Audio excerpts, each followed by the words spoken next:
Hello everyone, triple a bright academy के YouTube channel पर आप सभी का स्वागत है। आज हम फिर से कुछ इंपॉर्टेंट करंट अफेयर करेंगे जो 8th ऑफ सितंबर से लेके 14th ऑफ सितंबर तक आपको देखने को मिलते हैं। तो आई होप आपने पुरानी वाली वीडियोस को कंप्लीट कर लिया होगा और जो जो स्टैटिक उसमें ऐड हुआ है वो आपने लिख लिया होगा, नोट कर लिया होगा। ठीक है, चलिए तो आगे बढ़ते हैं। जैसे कि आप सबको पता है, पहले आपके पास प्रीवियस वीक के रिविजन क्वेश्चंस होते हैं जिनके आंसर्स आप हमें यूट्यूब पे दे देंगे और अगर आपने पढ़ा है तो आप बहुत अच्छे तरीके से आंसर यहाँ पे कर पाएंगे। ठीक है, चलिए तो आगे बढ़ते हैं आज हम। और ये आपके पास 10 क्वेश्चन हो गए और पहला इंपॉर्टेंट सेक्शन जो कि हमारे पास कौन सा आता है, अपॉइंटमेंट और पर्सन इन न्यूज का, इसके बारे में बात करना शुरू करते हैं। ठीक है, चलिए तो देखते हैं पहला इंपॉर्टेंट करंट अफेयर कौन सा है और उसके साथ हम क्या क्या स्टैटिक ऐड कर पाएंगे, तो इसके बारे में बात करना शुरू करते हैं। ठीक है, देखिए सबसे पहला करंट अफेयर क्या कहता है, समझिए। यहाँ पे कहता है कि जो जमाइका के प्राइम मिनिस्टर हैं, अब गौर करो बच्चे, हमारा पहला सेक्शन किसके साथ आता है, अपॉइंटमेंट के साथ। तो यहाँ पे वही बात हो रही है। कहता है Jamaica's prime minister Andrew Michael Holness, leader of Jamaican Labour party, ये दोबारा से क्या हो चुके हैं बच्चा, मतलब इनकी सीधी आप ऐसा कहेंगे कि री अपॉइंटमेंट हुई है, ये री इलेक्ट हुए हैं, सीधी सीधी बात है। ठीक है, समझिए। तो क्या हुआ यहाँ पे, री इलेक्ट हुए हैं और कितने टर्म के लिए, गौर करो क्या लिखा हुआ है, थर्ड कॉन्सिक्वेटिव का मतलब होता है लगातार 3 बार। गौर करना क्या मतलब होता है इसका, लगातार 3 बार आप यहाँ पर कह सकते हैं। ठीक है, अब कितने वोट से जीते बच्चा, कितना ने क्या हुआ, ये हमें कभी पेपर में नहीं आता है, आप सबको बताएं। ठीक है, आगे कहता है, अब यहाँ पे समझने वाला है कि 2011 में जो एंड्रयू हॉलनेस थे वो यहाँ पर क्या बने थे, वो यंगेस्ट प्राइम मिनिस्टर बने थे, कहाँ के, जमाइका के। और क्या उम्र थी उनकी उस साल, तो आप याद रखेंगे 39 ईयर्स के वो वहां पर थे। ठीक है, उसके अलावा अगर हम जमाइका की कैपिटल की बात करें तो कैपिटल आती है आपके पास किंगस्टन, ये इसकी कैपिटल देखने को मिलती है। ठीक है, चलिए तो अब हम थोड़े से स्टैटिक को ऐड करते हैं और देखते हैं क्या क्या चीजें इसके साथ ऐड हो सकती हैं। ठीक है, आइए देखिए, अगर आप गौर कर रहे होंगे जमाइका का, अगर आप इस मैप को गौर करेंगे तो इस मैप से पहले भी मैं आपको एक बेसिक चीज समझा देता हूँ। देखिए, आप सबने वर्ल्ड का मैप देखा हुआ है, आपने देखा हुआ है कि ऊपर एक कॉन्टिनेंट आता है जिसका नाम क्या आता है आपके पास यहाँ पे, नॉर्थ अमेरिका, और नीचे अगर आप देखते हैं तो कौन सा वाला कॉन्टिनेंट आ जाता है, दैट इज साउथ अमेरिका। ठीक है, और यहाँ पर नॉर्थ अमेरिका और साउथ अमेरिका के इस तरफ अगर हम गौर करें तो अटलांटिक ओशन आ जाता है, आपने देखा है मैप आपने। ठीक है, यहाँ पर कौन सा ओशन आ जाता है, अटलांटिक ओशन आ जाता है। तो गौर करना बच्चे, नॉर्थ अमेरिका और साउथ अमेरिका के बीच की एक कंट्री है, दैट इज जमाइका। क्या नाम आएगा इसका, तो ये आप यहाँ पर याद रखेंगे। ठीक है, तो कौन से कॉन्टिनेंट्स के बीच में आती है, आइलैंड कंट्री है जो नॉर्थ अमेरिका और साउथ अमेरिका के कॉन्टिनेंट के बीच में हमें देखने को मिलती है। क्लियर हो गया। अगर हम बात करें कौन से सी के पास है, तो अब सी को देखो, यहाँ पे कौन सा सी दिख रहा है आपको, यहाँ पर कैरेबियन सी आपको यहाँ पर देखने को मिलता है। कौन सा सी देखने को मिलता है, दैट इज कैरेबियन सी, ये आपको यहाँ पर क्लियर रखना है। ठीक है, चलिए अब अगर हम इंडिया और जमाइका के, अगर आप ऐसा कहें, डिप्लोमेटिक रिलेशन कब सेटअप हुए थे, तो आप याद रखेंगे इंडिया और जमाइका के डिप्लोमेटिक जो रिलेशंस हैं, गौर करना, जो हमारे और इनके डिप्लोमेटिक रिलेशंस हैं वो 1962 में यहाँ पर क्या हुए थे, सेटअप हुए थे। ठीक है, ये आप यहाँ पर क्लियर रखेंगे। जमाइका की जब हम बात करते हैं बेटा, तो आप याद रखेंगे यहाँ पर ये भी कॉलोनी रही है किसकी, तो आप याद रखेंगे यूके की। तो जमाइका भी किसकी कॉलोनी रही है, यूके की, या फिर आप यूनाइटेड किंगडम भी इसे यहाँ पर कह सकते हैं। क्लियर हो गया आपके पास। अच्छा, अब इसके बाद अगर मैं एक और इंपॉर्टेंट बात करूँ यहाँ पे, तो आपको शायद पता होगा इसके बारे में कि इन कैरेबियन में, अब कैरेबियन के लिए जमाइका ही नहीं आती बेटा, बहुत सारी कंट्रीज आ जाती है। तो आप याद रखेंगे इनका आपस में एक कम्युनिटी भी है जिसे कहते हैं बच्चा कैरीकॉम। गौर करना, कैरेबियन सी के आसपास की जो कंट्रीज हैं उनका एक ग्रुप भी है, एक ऑर्गेनाइजेशन भी है जिसका नाम है कैरीकॉम। क्या नाम है इसका, कैरीकॉम, जिसे अगर हम मोटा मोटा हिसाब लगाएं तो जिसे कहा जाता है कैरेबियन कम्युनिटी, इसे यहाँ पर कहा जाता है। क्लियर हो गया।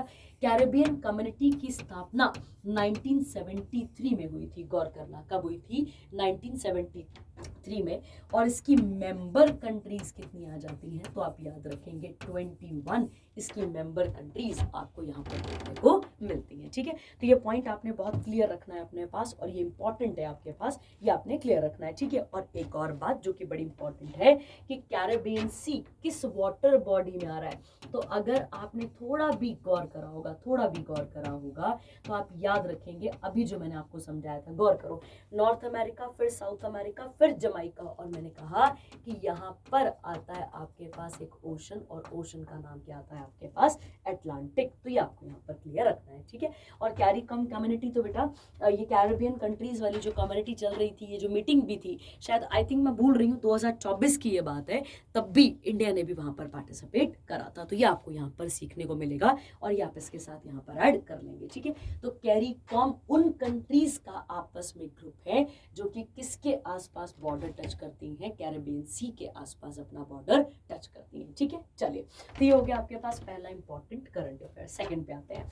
सेकंड क्या कहता है, याद करो, अभी हमने पिछले हफ्ते थाईलैंड और कंबोडिया की एक बात करी थी, अगर आपको याद होगा कि कंबोडिया और थाईलैंड का युद्ध हुआ था, याद करो। उसके साथ फिर मैंने आपको टेम्पल वाला एग्जाम्पल भी दिया था। अब गौर करते हैं, आपको पता होगा जो थाईलैंड में हालात चल रहे थे और उनकी प्राइम मिनिस्टर ने क्या कर दिया था, याद करो, प्राइम मिनिस्टर को निकाला गया था। मैंने आपको बताया था एक फोन कॉल हुई थी जिसमें जो है उन्होंने अपने डिफेंस मिनिस्टर के बारे में कुछ उटपटांग बातें बोल दी थी। ठीक है, अगर आपको याद होगा तो गौर करते हैं बच्चा, अगर आपने गौर करा होगा तो इससे पहले हमने पढ़ा था कि एक्टिंग पीएम अपॉइंट हुए हैं कहाँ के, थाईलैंड के। ठीक है, ध्यान रखना, जिनका नाम था फुनतम अव्याचाची, आपने पढ़ा होगा यार। ठीक है, मैं यहाँ पे फुनतम नाम लिख देती हूँ, ये आप यहाँ पर इसके साथ कवर कर लेंगे। ठीक है, उनका नाम इसी तरीके से था, व्याई ची चाहे, अब बहुत अजीब से नाम होते हैं, ये आप यहाँ पर देख लेंगे। ठीक है, ये इनका नाम था और ये क्या अपॉइंट हुए थे, एक्टिंग प्राइम मिनिस्टर अपॉइंट हुए थे। और आप सबको पता है, चाहे किसी भी देश का कॉन्स्टिट्यूशन हो, आपको इतना तो पता है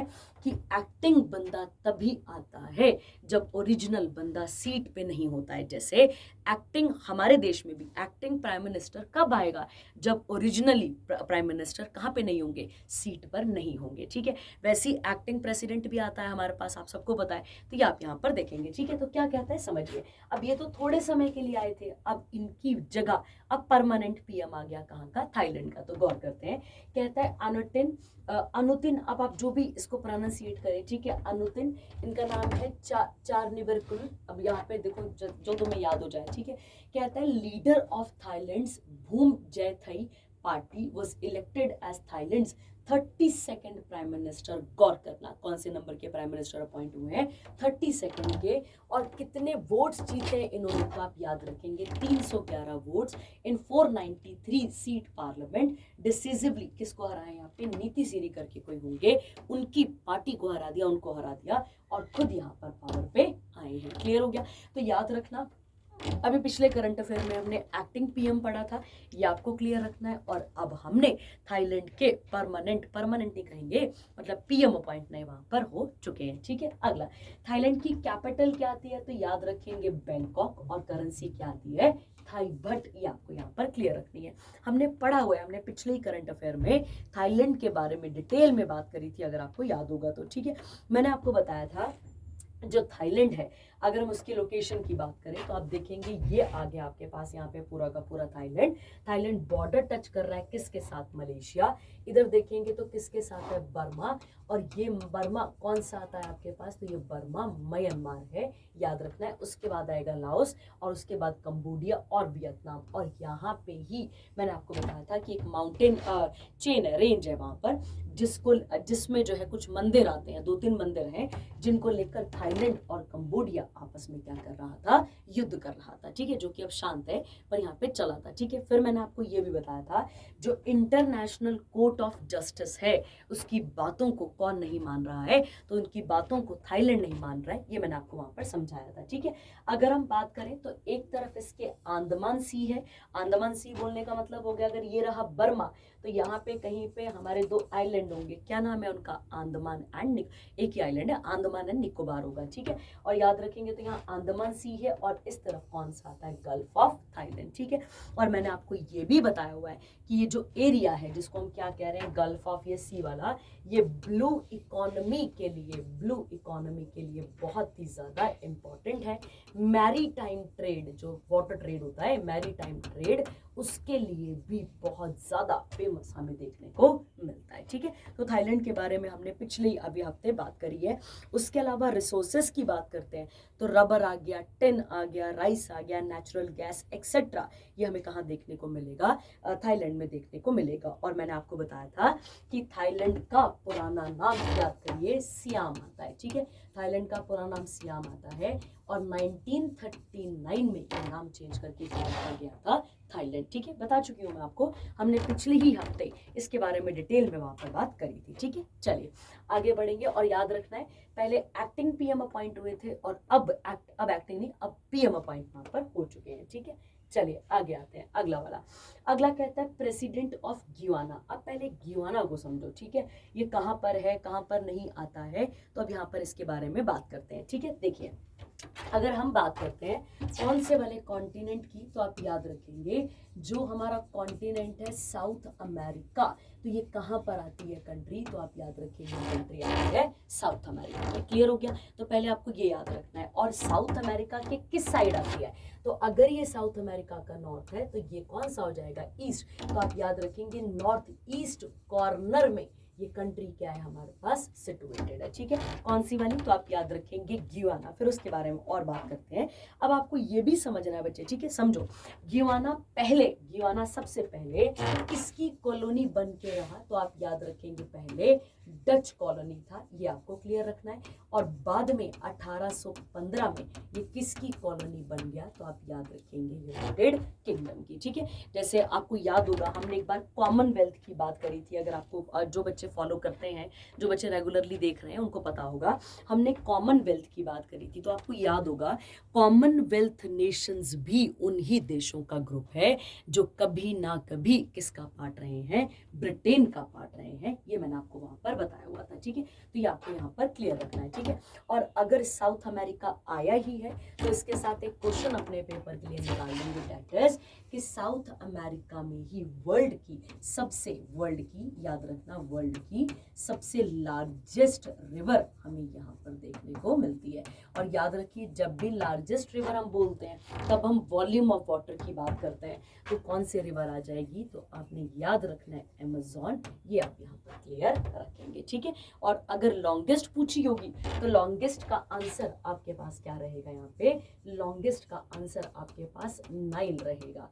और नाइल आएगा तो कॉन्टिनेंट भी अफ्रीका आपके पास बन जाएगा। ठीक है, चलिए तो ये आप यहाँ पर क्लियर रखेंगे। और बॉर्डर किस किस के साथ टच कर रही है? तो आप गौर करेंगे अटलांटिक ओशन ये रहा ऊपर, उसके अलावा वेनेजुएला हो गया, ब्राजील हो गया, ठीक है, सूरीनेम हो गया, तो ये आप यहाँ पर इसके साथ बात कर लेंगे। ठीक है, उसके अलावा अब आइए न्यूज पे और न्यूज को समझते हैं क्या बोला गया है। ठीक है, देखिए कहता है मोहम्मद इरफान अली जो कि करंट प्रेसिडेंट है ऑफ ग्युआना के, उन्होंने and the member of people's progressive party was re-elected president of Guyana. तो गौर करेंगे इस बार थोड़ी ज्यादा न्यूज आपको री इलेक्शन वाली ज्यादा दिख रही है। ठीक है, तो याद रखेंगे सेकंड 5वां ईयर इनका कंप्लीट होएगा या शुरू हो गया। अब कितने वोटों से जीते मैंने आपको पहले बताया, किसी काम का नहीं है हमारे। अब यहाँ समझते हैं, देखिए कहता है he is the first Muslim president of Guyana and second Muslim head of a state in the Americas following. तो पहले कौन थे यहाँ पे? नूर हसन अली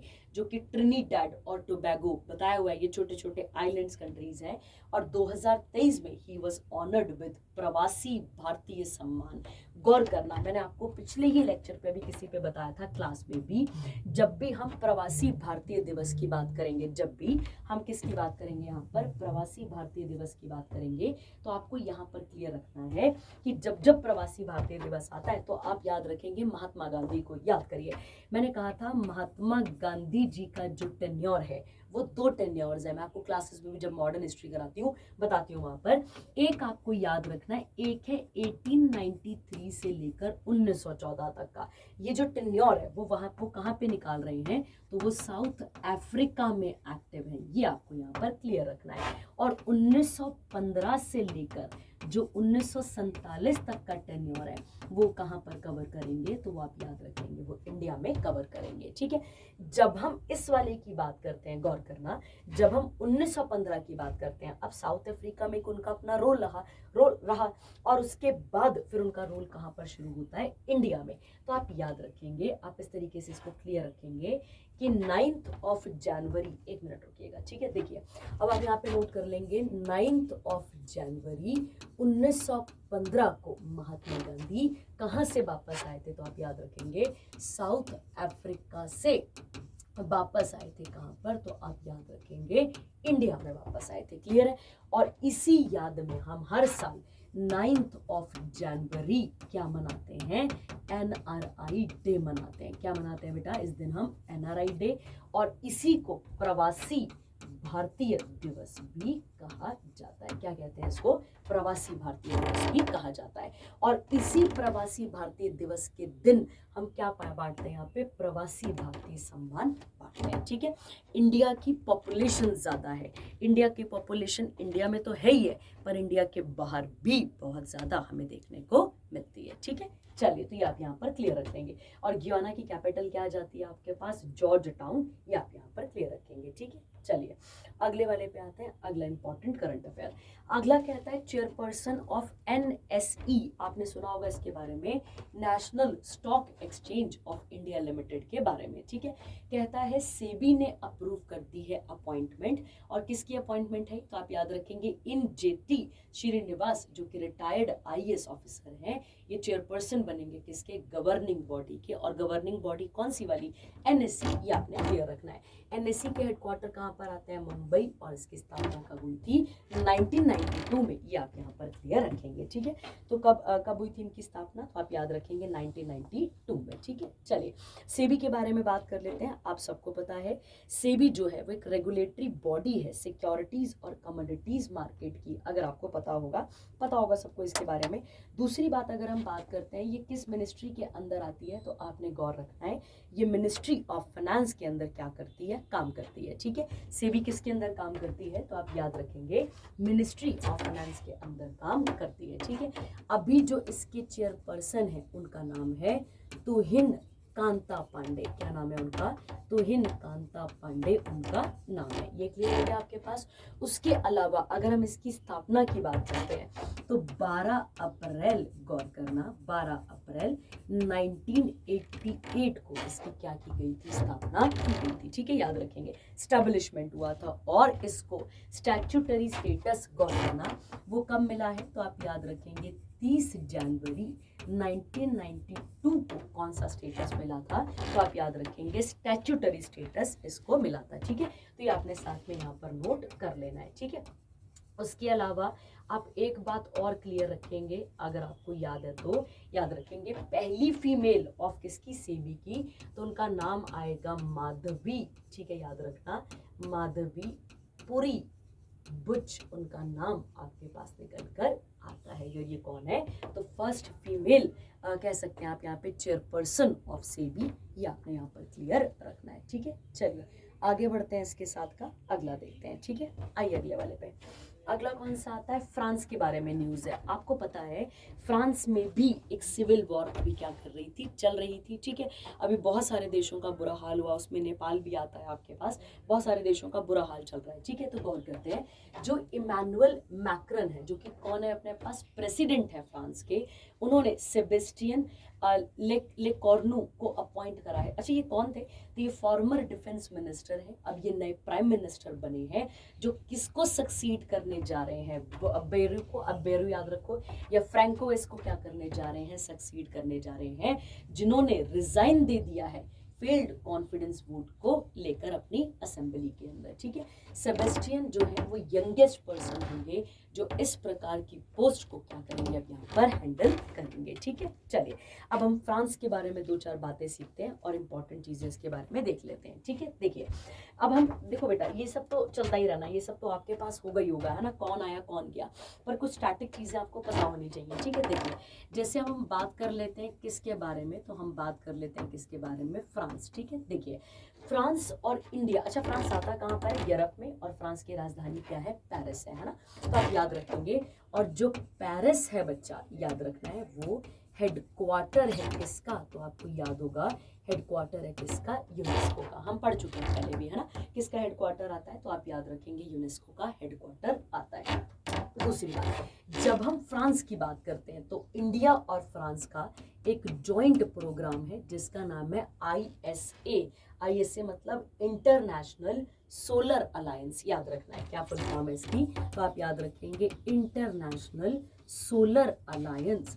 यहाँ पे याद रखेंगे जॉइंट प्रोग्राम है किसका, इंडिया और फ्रांस का, जो कि साइन हुआ था 30 नवंबर 2015 को। ये क्या हुआ था, साइन हुआ था, ठीक है। और याद रखना ISA ऐसी बॉडी है जिसके हेडक्वार्टर गुरुग्राम, क्लियर रखेंगे, गुरुग्राम हरियाणा में हमें देखने को मिलते हैं। क्लियर हो गया आपके पास, ये आपने यहाँ पर क्लियर रखना है पहले, ठीक है। उसके अलावा अगर मैं बात करती हूँ किसकी, फ्रांस के बारे में अगर हम और बात करें तो फ्रांस का एक और इंडिया का एक प्रोग्राम चल रहा है जिसका नाम है हॉरिजन 2047। आपको पता होगा कि 2047 में भारत की आज़ादी के कितने साल हो जाएंगे, 100 साल कंप्लीट हो जाएंगे, ये आपको याद रखना है यहाँ पे, ठीक है।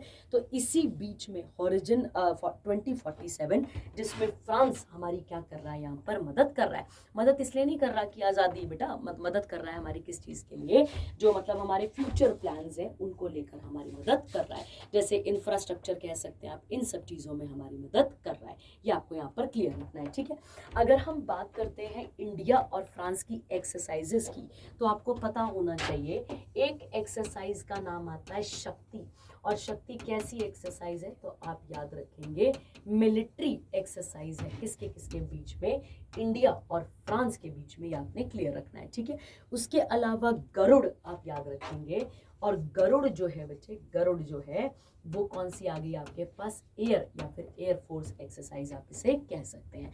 इसके अलावा वरुण भी हमारी इनके साथ एक्सरसाइज है, और वरुण जो है वो आप याद रखेंगे वो नेवल एक्सरसाइज है, ये आपने यहाँ पर क्लियर रखना है, ठीक है। तो ये आप इसके साथ ऐड कर लेंगे, ठीक है। चलिए आगे बढ़ते हैं, ये हो गया आपके पास फ्रांस, ठीक है। चलिए आगे बढ़ते हैं, अगला वाला, अगला कहता है नॉर्वे के नए कौन अपॉइंट हुए हैं प्राइम मिनिस्टर, कहता है जॉनस घर store, the leader of Norway's ruling labour party, और ये दूसरी बार लगातार यहाँ पे प्राइम मिनिस्टर बनने जा रहे हैं, ठीक है। कहता है इसके बाद का, इसकी कैपिटल क्या आती है, ओस्लो, और इसकी करेंसी आती है क्रोन, तो ये आपने यहाँ पर क्लियर रखना है, ठीक है। और आपको पता होगा कि नॉर्वे जो है वो कहाँ पर आती है, तो आप याद रखेंगे नॉर्दर्न यूरोप में हमें कौन सी कंट्री देखने को मिलती है, तो नॉर्वे देखने को मिलती है। उसके साथ साथ इसे नॉर्डिक कंट्री भी कहा जाता है, क्या कंट्री कहा जाता है, नॉर्डिक कंट्री, मतलब कह सकते हैं यूरोप के नॉर्दर्न हिस्से पे है, इसीलिए इनको क्या कह देते हैं हम कई बारी, क्या कह देते हैं इनको, नॉर्डिक कंट्रीज भी कहा जाता है, ये आपने यहाँ पर क्लियर रखना है, ठीक है। उसके अलावा अगर हम बात करते हैं जो नॉर्डिक कंट्रीज हैं उसमें और कौन कौन सी कंट्रीज आती हैं, तो आप याद रखेंगे उसी के अंदर डेनमार्क आ जाएगा, फिनलैंड आप लिख लेंगे साथ साथ, डेनमार्क आ जाएगा, फिनलैंड आ जाएगा आपके पास, आइसलैंड आ जाएगा, नॉर्वे और स्वीडन भी इसके अंदर कवर हो जाएंगे, ठीक है। चलिए आगे बढ़ते हैं, इसके साथ का अगला इंपॉर्टेंट करंट अफेयर देखते हैं, ठीक है। आइए अगला जो है वो बहुत बहुत इंपॉर्टेंट है, आपको याद होगा जगदीप धनखड़ ने अभी अभी क्या दे दिया था, रेजिग्नेशन दे दिया था, ठीक है। और उनके रेजिग्नेशन के बाद हमारे जो है वो 15th नंबर के वाइस प्रेसिडेंट अभी अपॉइंट हुए हैं, जिनका नाम क्या आता है, CP राधाकृष्णन, ये आपने यहाँ पर क्लियर रखना है, ठीक है। जब हम CP राधाकृष्णन की बात करते हैं तो ये 15th नंबर के वाइस प्रेसिडेंट बनेंगे, और गौर करना इनकी जो पोस्ट है वो सेकेंड हाईएस्ट कॉन्स्टिट्यूशनल ऑफिस है। तो पहला किसका होता है, पहला होता है प्रेसिडेंट का, और सेकंड किसकी पोस्ट आती है, तो आप याद रखेंगे किसकी पोस्ट आती है, वाइस प्रेसिडेंट की इनकी पोस्ट आती है, ठीक है। कहता है इसके बाद का, और एंड चेयरमैन ऑफ राज्यसभा, ठीक है। आपको याद होगा शायद ये क्लास में आपको कराया गया है और बताया भी जाता रहा है आपको, आप याद रखेंगे बेटा, समझिए इस बात को, ठीक है। देखिए जब भी हम किसकी बात करते हैं बच्चा, जब भी हम बात करते हैं किसकी, वाइस प्रेसिडेंट की, ठीक है, ध्यान रखना, वाइस प्रेसिडेंट की जब भी बात करते हैं तो आर्टिकल नंबर 63 कहता है कि कौन होना चाहिए बच्चे, वाइस प्रेसिडेंट होना चाहिए। कौन सा आर्टिकल कहता है, 63 कहता है कि वाइस प्रेसिडेंट यहाँ पर होना चाहिए, ठीक है। उसके अलावा एक और इम्पॉर्टेंट आर्टिकल आता है जिसका नाम है 64 कहता है कि जो भी बंदा वाइस प्रेसिडेंट होगा वो किसका चेयरपर्सन होगा, तो आप याद रखेंगे राज्यसभा का क्या होगा बच्चे, वो चेयरपर्सन होगा। ये कराया हुआ है आपको, ठीक है, कि राज्यसभा के कौन होंगे, वो चेयरपर्सन होंगे। ये भी क्लियर हो गया। अब ये हो गया आर्टिकल 63, 64 हो गया, ठीक है। अब समझो बच्चे, इंडिया के पहले वाइस प्रेसिडेंट याद करिए, डॉक्टर सर्वपल्ली राधाकृष्णन, करवाया हुआ है आपको, ठीक है, डॉक्टर सर्वपल्ली राधाकृष्णन, जिनकी याद में हम टीचर्स डे मनाते हैं। और मैंने आपको बताया हुआ है कि इनको हमने क्या दिया था, सबसे पहले भारत रत्न दिया हुआ है, ठीक है, ये करा चुकी हूँ मैं आपको, ठीक है। चलिए, अब वाइस प्रेसिडेंट बनने के लिए क्या क्या क्वालिफिकेशन होनी चाहिए, तो भाई सबसे पहले तो आप भारत के नागरिक होने चाहिए। दूसरी बात, अगर हम बात करते हैं, आप उम्र कितनी होनी चाहिए, 35 साल, पहले भारत के नागरिक, फिर उम्र कितनी चाहिए, 35 साल, और उसके अलावा आप क्वालिफाइड होनी चाहिए, किसके लिए, राज्यसभा के लिए। गौर करना, राज्यसभा के मेंबर नहीं होने चाहिए, राज्यसभा के लिए क्वालिफाइड होने चाहिए, ये आपको यहाँ पर समझना है, ठीक है। अब क्या बात हो रही है, समझो एक और बात को, ठीक है। कहता है यहाँ पे the current composition of electoral college. पहला क्वेश्चन बेटा, पहला, कि जो राष्ट्रपति के जो उपराष्ट्रपति के इलेक्शन होते हैं उसमें पार्टिसिपेट कौन कौन करता है, पहला पॉइंट। तो आपको याद रखना है, जो बोथ दी हाउसेस, मतलब राज्यसभा और लोकसभा, दोनों के जो इलेक्टेड मेंबर्स होते हैं वो यहाँ पर क्या करते हैं, पार्टिसिपेट करते हैं। क्लियर हो गया। अगर हम बात करें बेटा, सीपी राधाकृष्णन ने किसको हराया है, तो आप याद रखेंगे सुदर्शन रेड्डी को यहाँ पर क्या कराया, हराया है, ठीक है। कहता है जो वाइस प्रेसिडेंट के जो इलेक्शन होते हैं बेटा, उसमें दोनों घर क्या करते हैं, पार्टिसिपेट करते हैं।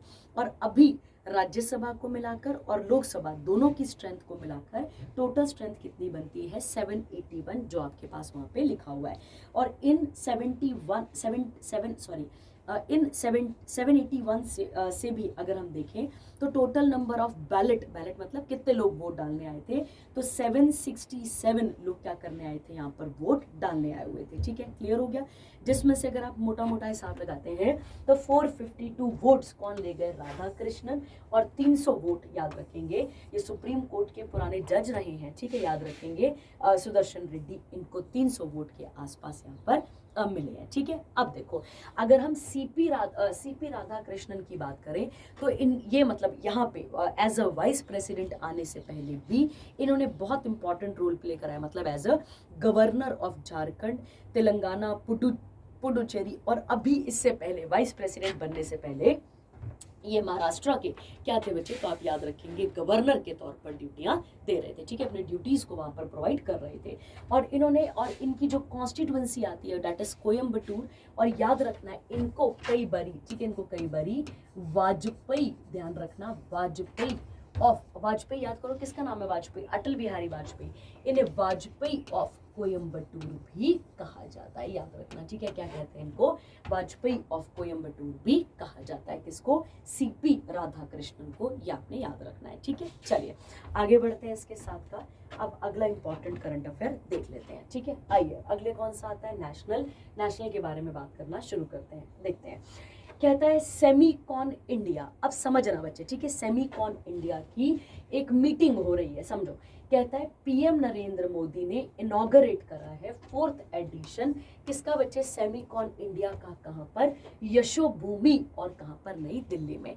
थीम क्या है, building the next semiconductor power house, ठीक है। अब ये भी मैं आपको समझाती हूँ, पर इससे पहले समझते हैं सेमीकंडक्टर या सेमीकॉन क्या होता है, ठीक है। देखो बेटा, अगर मैं एक बात आपको बोलूं, अगर मैं आपसे इस तरीके से कहूं कि सेमीकंडक्टर एक प्रकार की चिप होती है, जिसकी नॉलेज आप सभी को होगी, ठीक है। सेमीकंडक्टर एक प्रकार की बच्चा चिप होती है, जिसको हम सिलिकॉन चिप के नाम से भी जानते हैं, जो कि हमारे मोबाइल फोन चलाने में काम आती है। अगर हम अपनी बात करें, जो बिल्डिंग्स में लिफ्ट होती हैं या जहाँ पे भी लिफ्ट होती है वहाँ पर काम आती है, लैपटॉप में, टीवी में, हमारी मेट्रो ट्रेन से लेकर जो भी आज मॉडर्न टेक्नोलॉजी चल रही है वो इसी चिप से क्या हो पा रही है, चल पा रही है। तो सीधी बात है कि जो चिप्स, ये जो इलेक्ट्रॉनिक चीज़ों में इसका सीधा सीधा प्रयोग किया जाता है। और हम सबको पता है कि हम कितने ज़्यादा इलेक्ट्रिक चीज़ों से क्या हो चुके हैं, कह सकते हैं बाइंड हो चुके हैं अब हम यहाँ पे, ठीक है।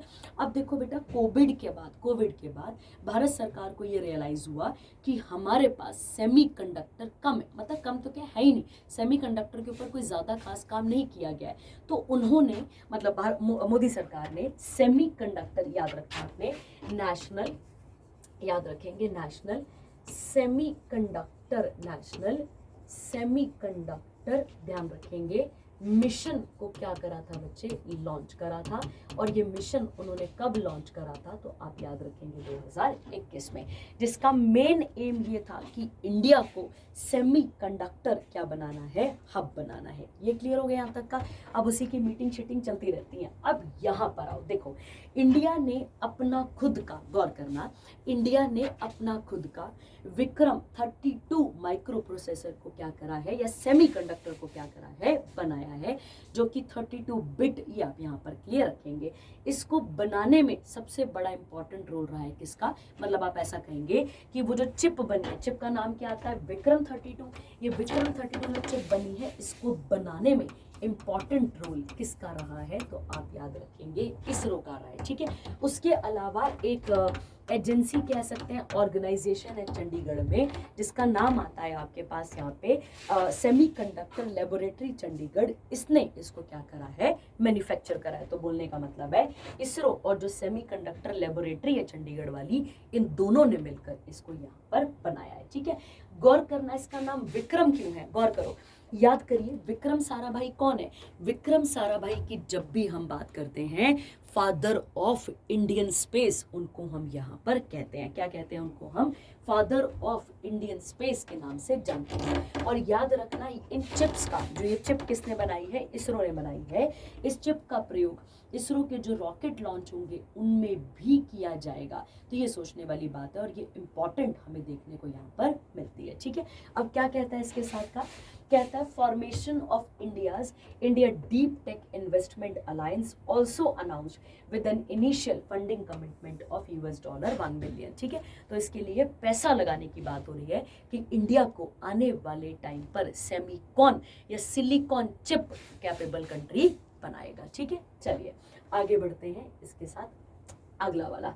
अब गौर करना, आपको याद होगा सेंसस के बारे में। ठीक है, सेंसस तो भी होने हैं, उससे पहले एक रिपोर्ट आई है बच्चा, जिसका नाम है SRS रिपोर्ट। ठीक है, गौर करना, समझते हैं इसको। कहता है एक office of the registrar general है और सेंसस कमिश्नर ऑफ इंडिया, जो कि इंडिया में सेंसस भी कंडक्ट करवाते हैं। ये किसके अंडर काम करते हैं, होम मिनिस्ट्री के अंदर। और इन्होंने अभी अभी एक सैंपल रजिस्ट्रेशन सिस्टम को, या फिर उसके ऊपर एक रिपोर्ट यहाँ पर पेश करी है। अब ये रिपोर्ट क्या कहती है, समझना। ये रिपोर्ट कहती है बच्चे, according to the report for the first time India का जो बर्थ रेट और डेथ रेट है, इनके अंदर क्या हुआ है, डिक्लाइन हुआ है। हालांकि ये 2023 की रिपोर्ट है और अभी 2025 चल रहा है, ये याद रखना। ठीक है, कहता है नियरली 50%, मतलब कितना मृत्यु दर और कह सकते हैं जन्म दर डिक्लाइन हुआ है, तो आप याद रखेंगे 50% हो गया है, ये आपको यहाँ पर समझना है। ठीक है, और कितने से कितना, 18.4 और 6.4 इन 2023। और देखो बच्चा, डेटा कब का है, कितना पुराना डेटा है। अभी तो, अब आपको याद होगा कुछ जगहों पे ऐसा किया जा रहा था ना, बेस ईयर वगैरह वगैरह ये सब चेंज किए जा रहे थे। तो यहाँ पे भी बहुत ज़्यादा ज़रूरत है, क्योंकि बेटा उस समय पे क्या इकोनॉमी के रिफॉर्म थे, क्या हालात थे, वो एक अलग कहानी थी। कहता है जो इन्फेंट मोर्टालिटी रेट है, जो शिशु होते हैं छोटे जिनकी डेथ हो जा रही है, उनकी बात हो रही है, has drop to record low from 129 death per 1000 live birth, और अब ये कितनी हो चुकी है बच्चा, 25, ये आपने यहाँ पर देखना है। उसके बाद है जो टोटल फर्टिलिटी रेट है। टोटल फर्टिलिटी रेट का मतलब हो गया, जो एक औरत होती है बच्चे, उसका जो रिप्रोडक्टिव टाइम होता है वो 15 ईयर से लेकर 49 तक होता है। ठीक है, तो आप याद रखेंगे, मतलब एक लेडी अपने इतने सालों में, जो 15 से लेकर 49 तक के जो साल हैं, इनमें कितने बच्चों को पैदा करती है, उसे क्या कहा जाता है, टोटल फर्टिलिटी रेट कहा जाता है, जो कि फिर से क्या कर गया है, डिक्रीज कर गया है। डेटा आप पढ़ते जाएंगे, मैं बस आपको समझा दे रही हूँ, यहाँ पे टॉप पॉइंट को समझा दे रही हूँ, आप इसके साथ डेटा यहाँ पर कवर कर लेंगे। और अगला कहता है बच्चे कि जो लाइफ एक्सपेक्टेंसी है मेल और फीमेल की, वो कितनी हो चुकी है, तो आप याद रखेंगे 68.5, और याद रखेंगे यहाँ पे मेल्स की कितनी हो चुकी है, 72.5 ईयर्स, ये आप देखेंगे। ठीक है, और याद रखना बेटा, अब ये डेटा ये भी कह रहा है कि आने वाले टाइम पर इंडिया में जो कह सकते हैं जो ओल्ड एज लोग हैं, जो कि मतलब बूढ़े लोग हैं, उनकी क्या होती जाएगी, यहाँ पर बढ़ोतरी होती जाएगी। याद करो जापान में भी तो सेम प्रॉब्लम आई थी अभी अभी, ठीक है। और अगर ऐसा होता है तो जनसंख्या क्या हो जाएगी, यहाँ पे लोग डिपेंडेंट ज़्यादा हो जाएंगे। भाई बूढ़े हो जाएंगे तो फिर वो वर्क फोर्स थोड़े रहेंगे, किसी काम पे थोड़ी रहेंगे, तो वो बाय डिफॉल्ट किसके अंदर चले जाएंगे, तो आप याद रखना है वो डिपेंडेंट पॉपुलेशन के ऊपर यहाँ पर चले जाएंगे, ठीक है। तो वो हमारे ऊपर या फिर जो भी जब मतलब जो भी कह सकते हैं जवान लोग होंगे, यूथ होंगे, उनके ऊपर बर्डन बढ़ते जाएंगे, ठीक है। अब ये डेटा तो आप एक बारी के लिए मतलब पढ़ लेंगे इसको। और आप सबको पता है कि अभी अभी हमने पढ़ा है कि 2027 में क्या होने वाले हैं बच्चे, सेंसस होने वाले हैं।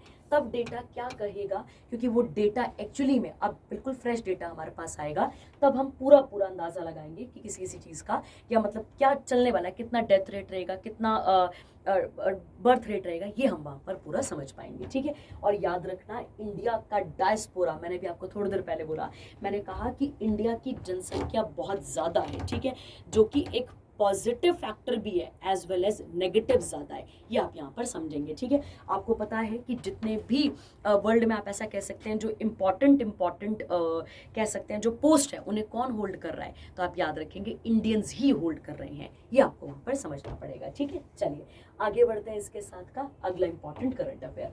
भूटान के प्राइम मिनिस्टर याद रखेंगे उनका विजिट हुआ है कहाँ पर, इंडिया में। आपको पता है कि भूटान जो है वो क्या करता है, बॉर्डर शेयर करता है किसके साथ, इंडिया के साथ, सबको पता है। और अगर हम बात करें भूटान की, तो जो ईस्टर्न हिमालय, याद रखना बेटा इस बात को, कौन से हिमालयाज का पार्ट बनता है ये, तो हिमालयाज का जो ईस्टर्न हिस्सा है वहां पर हमें क्या देखने को मिलता है, तो आप याद रखेंगे भूटान।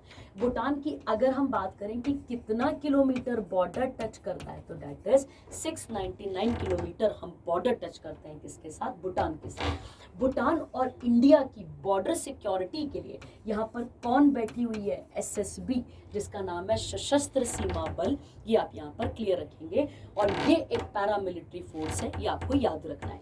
भूटान से जो नदियां बहकर आती हैं उनमें से एक इंपॉर्टेंट नदी है मानस, और ये मानस आगे जाकर किसकी ट्रिब्यूटरी बनती है, तो आप याद रखेंगे ब्रह्मपुत्रा की क्या बन जाती है बच्चा, ट्रिब्यूटरी बन जाती है, ठीक है। और मैंने आपको पिछले ही हफ्ते क्लासेस में भी करवाया था शायद कि ब्रह्मपुत्रा को गौर करना, सौरो ऑफ क्या कहते हैं, असम भी कह देते हैं, क्या कहते हैं बेटा इसको, सौरो ऑफ असम। और किसी भी नदी को हम दुखद नदी तब कहते हैं जब वो फ्लड जैसी चीजें हमारे लिए लेकर आती है, ठीक है। तो ये क्लियर हो गया आपको।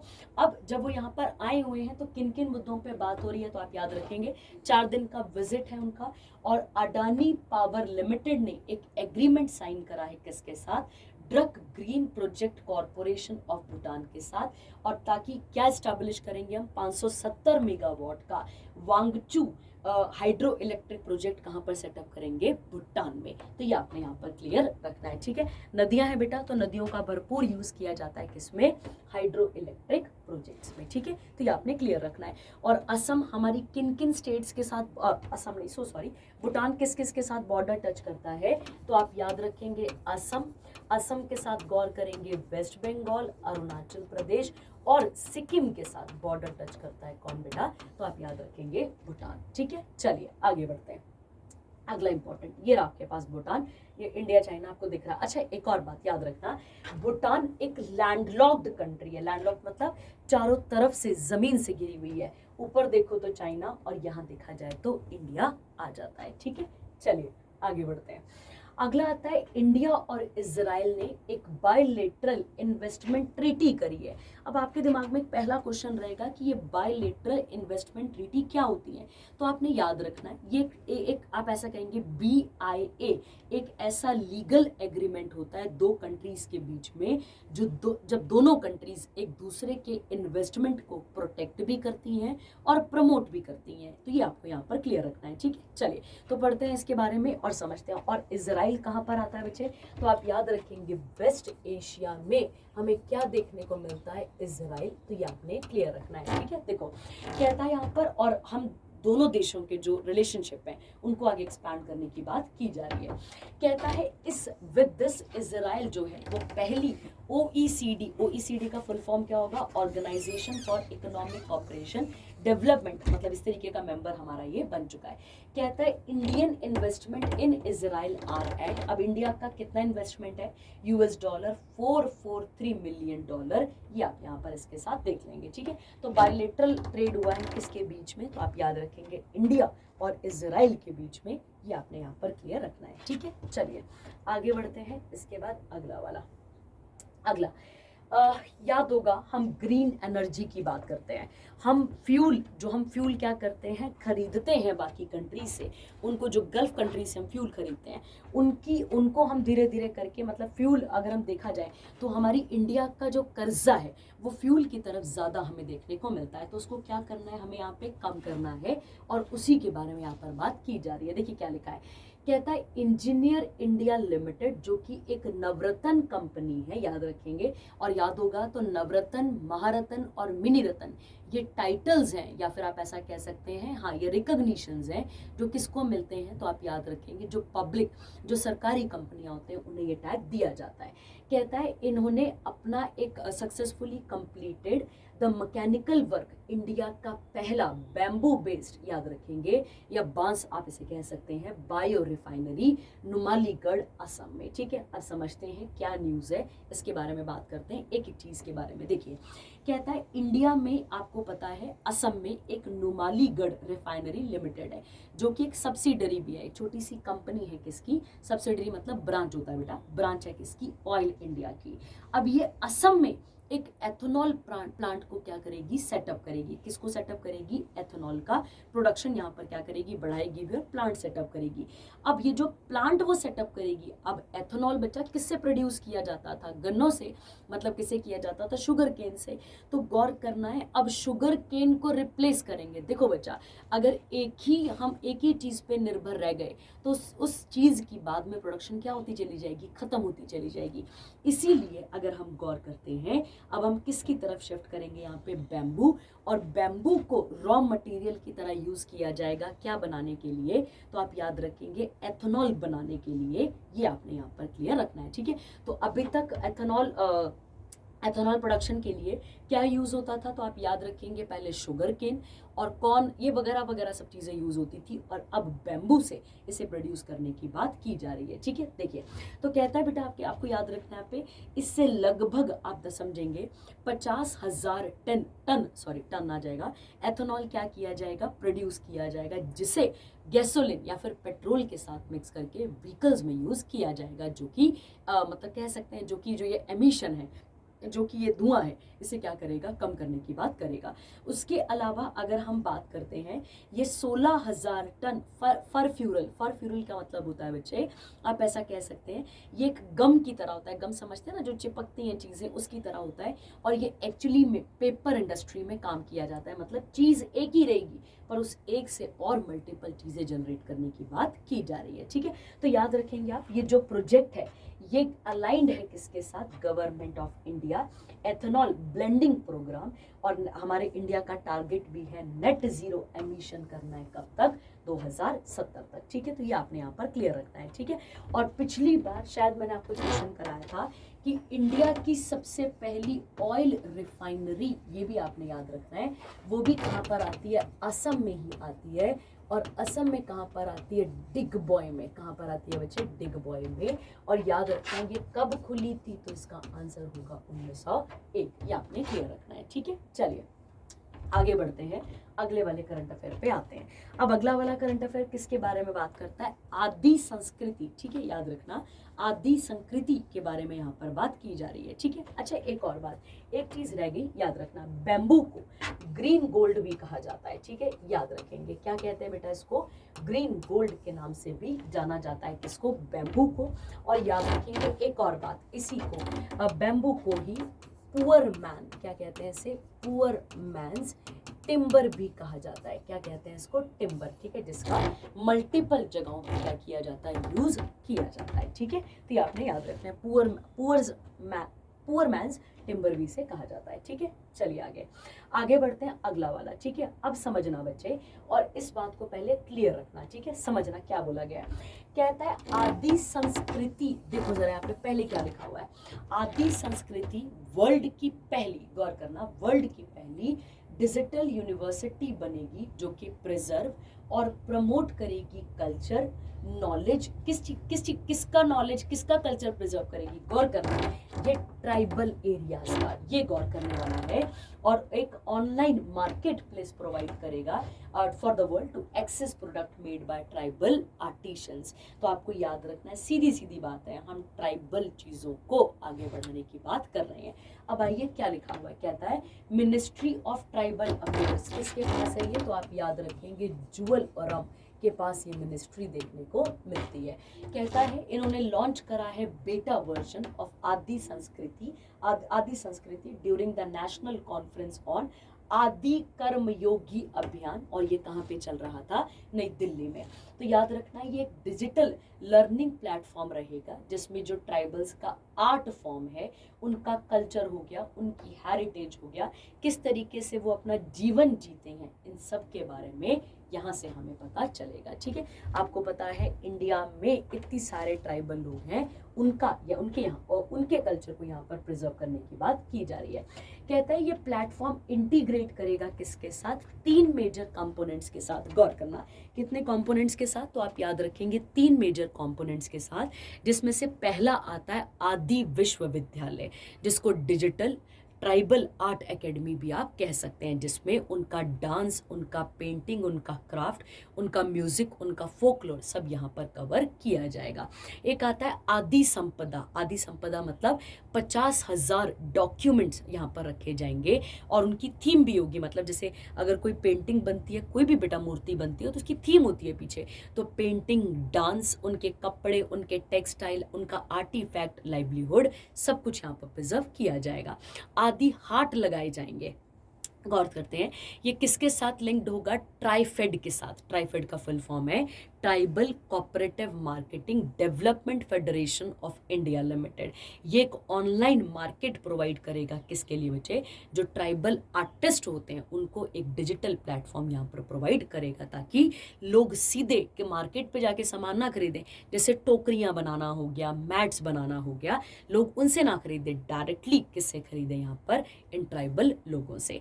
उसके अलावा आदि कर्मयोगी अभियान एक नेशनल मूवमेंट है, जो कि एक आप ऐसा कह सकते हैं जिसमें हम बात करते हैं, जिसका मेन एम है ट्राइबल लीडरशिप को डिसेंट्रलाइज करना, मतलब पावर उनके हाथों में देना, आप ऐसा कह सकते हैं। ठीक है, इट एम्पावर्स, अगर ये हो जाता है तो ये क्या करेगा, 20 lakh tribal change maker across 1 lakh villages और इन 550 ट्राइबल डोमिनेटेड डिस्ट्रिक्ट। तो ये मतलब ट्राइबल लोगों की अपलिफ्टमेंट के ऊपर ये पूरा का पूरा पैरामीटर काम करेगा। ठीक है, तो आपको देखना पड़ेगा कि आदि कर्मयोगी किसके साथ यहाँ पर एसोसिएटेड है। ठीक है, चलिए अगला वाला, अगला आता है फास्ट ट्रैक इमिग्रेशन। अब इसको पहले थोड़ा सा बेसिक से समझना पड़ेगा ताकि आपको चीज़ें पूरी की पूरी क्लियर हो जाए। ठीक है, कुछ बच्चे ऐसे होंगे जो कि मैं मानती हूँ कि वो क्या बोलते हैं, आप ऐसा कह सकते हैं, ट्रेवल करते होंगे आउट ऑफ कंट्री भी। तो आप सबने देखा होगा, देखो समझते हैं, बिल्कुल बेसिक से समझते हैं। आप सबको पता है हेडिंग क्या लिखी है, फास्ट ट्रैक इमिग्रेशन फैसिलिटी कहाँ दी गई है, 5 एयरपोर्ट्स में। अब ये इमिग्रेशन फैसिलिटी का मतलब क्या है, पहले ये समझते हुए फिर चीज़ों को लेकर आगे चलते हैं। ठीक है, अब समझना और इसे क्लियर रखना। ठीक है, देखो आपको पता है बेटा इमिग्रेशन का मतलब क्या होता है, जब हम अपनी नेशनल बाउंड्री से बाहर जाते हैं, सीधी बात है, जैसे इंडिया से यूएसए चले गए, इंडिया से कनाडा चले गए, तो कहीं पे भी अगर हम चले गए, तो बोलने का मतलब है जब आप अपनी नेशनल बाउंड्री को छोड़कर कहीं इंडिया से बाहर जाते हैं, और उस बीच में जब आप किसी कंट्री जाएंगे बच्चा, तो कंट्री कैसे जाएंगे आप, किसी एयर मतलब प्लेन से ही जाएंगे ना यार। तो प्लेन कहाँ पे आते हैं भैया, एयरपोर्ट पे। तो आपको क्या करना पड़ेगा, एयरपोर्ट पे एक प्रोसेस करनी पड़ती है जिसको इमिग्रेशन प्रोसेस कहते हैं। मतलब मैं यहाँ से किसी कंट्री पे जा रही हूँ या कहीं और जा रही हूँ तो उसके लिए मुझे एक प्रोसेस से जूझना पड़ता है जिसे कहा जाता है इमिग्रेशन प्रोसेस। ठीक है, समझो। अब इंडिया में एक गवर्निंग बॉडी है बच्चे जिसका नाम है ब्यूरो ऑफ इमिग्रेशन। ये किसके अंदर काम करती है? मिनिस्ट्री ऑफ होम अफेयर्स के अंदर काम करती है। तो आप गौर कर रहे होंगे वहां पे भी यूनियन मिनिस्टर अमित शाह लिखा है। और अमित शाह कौन सी मिनिस्ट्री के अंदर आते हैं? मिनिस्ट्री ऑफ होम अफेयर्स के अंदर आते हैं। ठीक है, अब समझो, मान लो आप यूएसए जा रहे हैं तो यूएसए जाने के लिए पहले आप कहाँ पहुंचेंगे भाई? एयरपोर्ट पहुंचेंगे। एयरपोर्ट के बाद आप कहाँ जाएंगे? चेक इन काउंटर पे, जहां पर आपका लगेज हो गया, आपका सामान हो गया, सब कुछ चेक वेक किया जाएगा। और उसके बाद वहीं पे आपको बोर्डिंग पास भी मिल जाएगा। बोर्डिंग पास मिलने के बाद, सुनना, बोर्डिंग पास मिलने के बाद अगर आप इंडिया के अंदर ही घूम रहे हैं तो कोई चक्कर नहीं है, पर अगर आप इंडिया से बाहर जा रहे हैं तो एक काउंटर होता है बेटा, उस काउंटर को कहते हैं इमिग्रेशन काउंटर कहते हैं। वो इमिग्रेशन काउंटर क्या करता है? आपको एक डिपार्चर कार्ड देता है। डिपार्चर मतलब आप यहाँ से जा रहे हैं ना बाहर, चाहे किसी भी पर्पज के लिए जा रहे हो, कितने भी महीने के लिए जा रहे हो, पर आप जा रहे हैं यहाँ से, तो आपको एक डिपार्चर कार्ड मिलेगा जिसको आपको क्या करना होता है? पूरा पूरा एक्यूरेसी के साथ फिल करना पड़ता है। अब सोचो, कई बारी बाहर कोई ट्रैफिक लग गया और आपकी इंटरनेशनल फ्लाइट थी, मान लेते हैं आपकी एक इंटरनेशनल फ्लाइट थी और आपको ट्रैफिक में ही देर लग गई, तो भाई फिर वो इमिग्रेशन और वो जो आपका कार्ड था, याद करो, उसको तो बहुत टाइम लग जाएगा, क्योंकि आपको क्या करना पड़ेगा? चेक इन करना पड़ेगा, बोर्डिंग पास मिलेगा, फिर आप कहाँ जाएंगे? उस इमिग्रेशन काउंटर पे, फिर वो फॉर्म लेंगे, फिर उस फॉर्म को क्या करेंगे? फिल करेंगे। तो ऐसे तो पता नहीं कितने लोगों की फ्लाइटें छूट जाती होंगी इसी काम को करने के लिए। ठीक है, तो समझते हैं। और इसके अंदर और डिपार्चर कार्ड में बहुत क्रूशियल इंफॉर्मेशन होती है, जैसे कि डेट ऑफ बर्थ क्या है, नाम क्या है, एड्रेस बताना पड़ता है आपको, इंडिया का फ्लाइट नंबर बताना पड़ता है, आप डिपार्चर कब कर रहे हैं, अराइवल कब कर रहे हैं, ये सब इमिग्रेशन काउंटर में सब कुछ चलता रहता है। फिर पासपोर्ट वेरीफाई होता है, वीज़ा वेरीफाई होता है, फिर स्टैंप लगती है, उसके अलावा क्वेश्चनिंग होती है आपसे, क्यों जा रहे हैं, कब आएंगे, क्या करेंगे, ये सब पूछा जाता है। ठीक है, तो इतनी लंबी प्रोसेस के लिए टाइम बहुत ज़्यादा लग जाएगा। इसी को आसान करने के लिए क्या लाया गया बच्चे? तो आप याद रखेंगे, fast track immigration trusted traveller programme को यहाँ पर लॉन्च किया गया है। अब ये एक स्पेशल प्रोग्राम है जिसमें जो इंडिया के सिटीजन्स हैं और जो ओसीआई कार्ड होल्डर हैं वो क्या करेंगे? देखो, अब वहाँ पर देखो 3 लाइन होंगी वहाँ पे ना, तो एक इमिग्रेशन वाली तो लाइन होगी, पर अब एक और वहाँ पर लेन बनी होगी। लेन समझते हैं ना, जहाँ पर आप अपना ये पासपोर्ट चेक कराएंगे, वहाँ पर एक लेन होगी, जिस लेन का नाम होगा आपके पास यहाँ पे, तो आप याद रखेंगे FTITTP उसका नाम होगा। तो आप सीधे वहां पर जाएंगे और सीधे वहां पर जाकर, मतलब इतनी लंबी लाइनों पे नहीं लगना पड़ेगा। ठीक है, और वहां जाकर आप अपना काम बहुत ही आसानी से, एक आपको फोटो लगेगी आपकी, आपका डॉक्यूमेंट वगैरह सब कुछ जल्दी जल्दी से काम बनेगा और अब आप बाहर के लिए फ्लाइट आराम से ले पाएंगे। ठीक है, तो ये एक प्रोग्राम आपको ध्यान रखना है। अब ये प्रोग्राम इंडिया के 5 एयरपोर्ट्स के अंदर इंट्रोड्यूस किया गया है जो कि इंटरनेशनल होंगे, जैसे कि लखनऊ आ गया, तिरुवनंतपुरम आ गया, कोझीकोड आ गया, केरला का तिरुचिरापल्ली आ गया, उसके बाद अमृतसर इंटरनेशनल एयरपोर्ट हो गया, यहाँ पर इसको लॉन्च किया गया है। कहता है this expansion brings the total number of airport participating in the programme to 13। और क्या करना है यहाँ पर? जो इमिग्रेशन प्रोसेस है किसके लिए? ओसीआई वालों के लिए, और जो इंडियन सिटीजन्स होते हैं उनको अब लंबी लंबी लाइनों पे नहीं लगना पड़ेगा और जाकर अपना काम आसानी से कराते हुए वो जिस कंट्री में जाना चाहते हैं आराम से वहाँ पर जा पाएंगे। ठीक है, तो ये एक इस तरीके से सिस्टम यहाँ पर इंट्रोड्यूस किया गया है। ठीक है, चलिए आगे बढ़ते हैं। इसके साथ का अगला इंपॉर्टेंट करंट अफेयर देखते हैं क्या कहता है। ठीक है, आइए अगला क्या कहता है, समझिएगा। अगला कहता है समुद्र परिदक्षिणा। ठीक है, समझिएगा इस बात को। कहता है यूनियन मिनिस्टर राजनाथ सिंह और जो मिनिस्ट्री ऑफ कौन सी आती है, डिफेंस, इन्होंने समुद्र प्रदक्षिणा को यहाँ पर क्या करा है, लॉन्च करा है। तो क्या है ये, अब समझते हैं। ये वर्ल्ड का पहला ट्राई सर्विसेज, जब भी हम ट्राई बोलते हैं, जिसमें हम नेवी, एयरफोर्स और अपनी आर्मी को, तीनों को यहाँ पर कवर करते हैं। तो याद रखना ट्राई सर्विसेज ऑल विमेन है, मतलब इससे पहले मेल वाला तो जा चुका है, मेल वाला पूरे वर्ल्ड को घूमने वाला जो टूर था वो हो चुका है, पर ये फीमेल वाला जा रहा है, विमेंस वाला जा रहा है। सीधी सीधी बात है, नारी शक्ति, आत्मनिर्भर भारत, इंडिया का मैरीटाइम विजन, इन सबको बढ़ाने की बात की जा रही है। तो क्या किया जाएगा इसमें समझो, और इसे कहाँ से सेल ऑफ किया गया, तो आप याद रखेंगे इसे किया गया गेटवे ऑफ इंडिया मुंबई से। ये जो एक्सपीडिशन है इसमें 10 वुमेन ऑफिसर्स जाएंगी, जिसमें 5 कहाँ से आती हैं, इंडियन आर्मी, 1 कहाँ से आती है, इंडियन नेवी, और जो 4 हैं वो इंडियन एयरफोर्स से आती हैं। और जिस शिप पे ये जा रही हैं, जिस वेसल पे ये जा रही हैं, वेसल का नाम है त्रिवेणी, ये आप यहाँ पर क्लियर रखेंगे, ठीक है। और त्रिवेणी को कहाँ से, मतलब ये कहाँ पर बिल्ड हुआ था, पुडुचेरी में। कहता है टीम क्रॉस करेगी इक्वेटर को 2 बार, ठीक है, याद रखना। और उसके अलावा जो 3 ग्रेट केप हैं, जैसे केप ऑफ गुड होप आपने सुना होगा, तो आप याद रखेंगे केप ल्यूविन जो कि ऑस्ट्रेलिया में आता है उसे कवर करेगी, केप हॉर्न जो कि साउथ अमेरिका में आता है उसे कवर करेगी, केप ऑफ गुड होप जो कि कहाँ पर आता है, साउथ अफ्रीका में, इन्हें कवर करेगी, ठीक है। तो ये अपने आप में बहुत इंपॉर्टेंट चीज़ यहाँ पर रहेगी, याद रखना है, ठीक है। और याद रखना कि 9 महीने का ये सिस्टम पूरा का पूरा चलेगा, एक दिन में तो वापस आना मुश्किल है, तो 9 महीने लगभग इसको यहाँ पर कवर लग जाएंगे, ठीक है। तो ये आपने यहाँ पर क्लियर रखना है, ठीक है। और याद रखना है बेटा आपने यहाँ पर एक्चुअली में ये जो इस तरीके का कोई पैरामीटर चलाया जा रहा है, तो ये कंट्रीब्यूट किया जा रहा है, और ये किसको कंट्रीब्यूशन मिल रही है बच्चे, तो आप याद रखेंगे ये कंट्रीब्यूशन मिल रही है किसको, आपको याद होगा रानी लक्ष्मीबाई, ठीक है, नारी शक्ति के ऊपर बात कर रहे हैं ना, रानी दुर्गावती, रानी वेलु नाचियार, इन सबको यहाँ पर कंट्रीब्यूट किया जा रहा है, याद रखना है, ठीक है। और याद रखना बेटा इसके अंदर क्या करना है, लॉन्गिट्यूड वगैरह मेजर ओशंस को कवर करना है, और इंडिया की मैरीटाइम स्ट्रेंथ को क्या करना है, आगे की तरफ बढ़ाना है, ठीक है। चलिए आगे बढ़ते हैं, इसके साथ का अगला इंपॉर्टेंट करंट अफेयर देखते हैं, ठीक है। अगला कौन सा सेक्शन आता है, इंटरनेशनल, और इसको भी पढ़कर वाइंड अप करते हैं। आपको याद होगा एससीओ मीटिंग चल रही थी, याद करिए, अभी हमने पिछले हफ्ते पढ़ा था, याद करो। एससीओ का पुराना नाम शंघाई 5 था, 1996 में बना था, ये मैंने आपको बताया था। अभी अभी बेलारूस ने उसको ज्वाइन करा था, याद करिए। अब गौर करते हैं बेटा, ऐसे ही एससीओ का एक आप ऐसा कह सकते हैं कि एक उसकी एक और बॉडी है जिसका नाम है रैट, RATS। ये जो रैट्स है ये किसके अंडर काम करती है, तो ये एससीओ के अंडर ही काम करती है।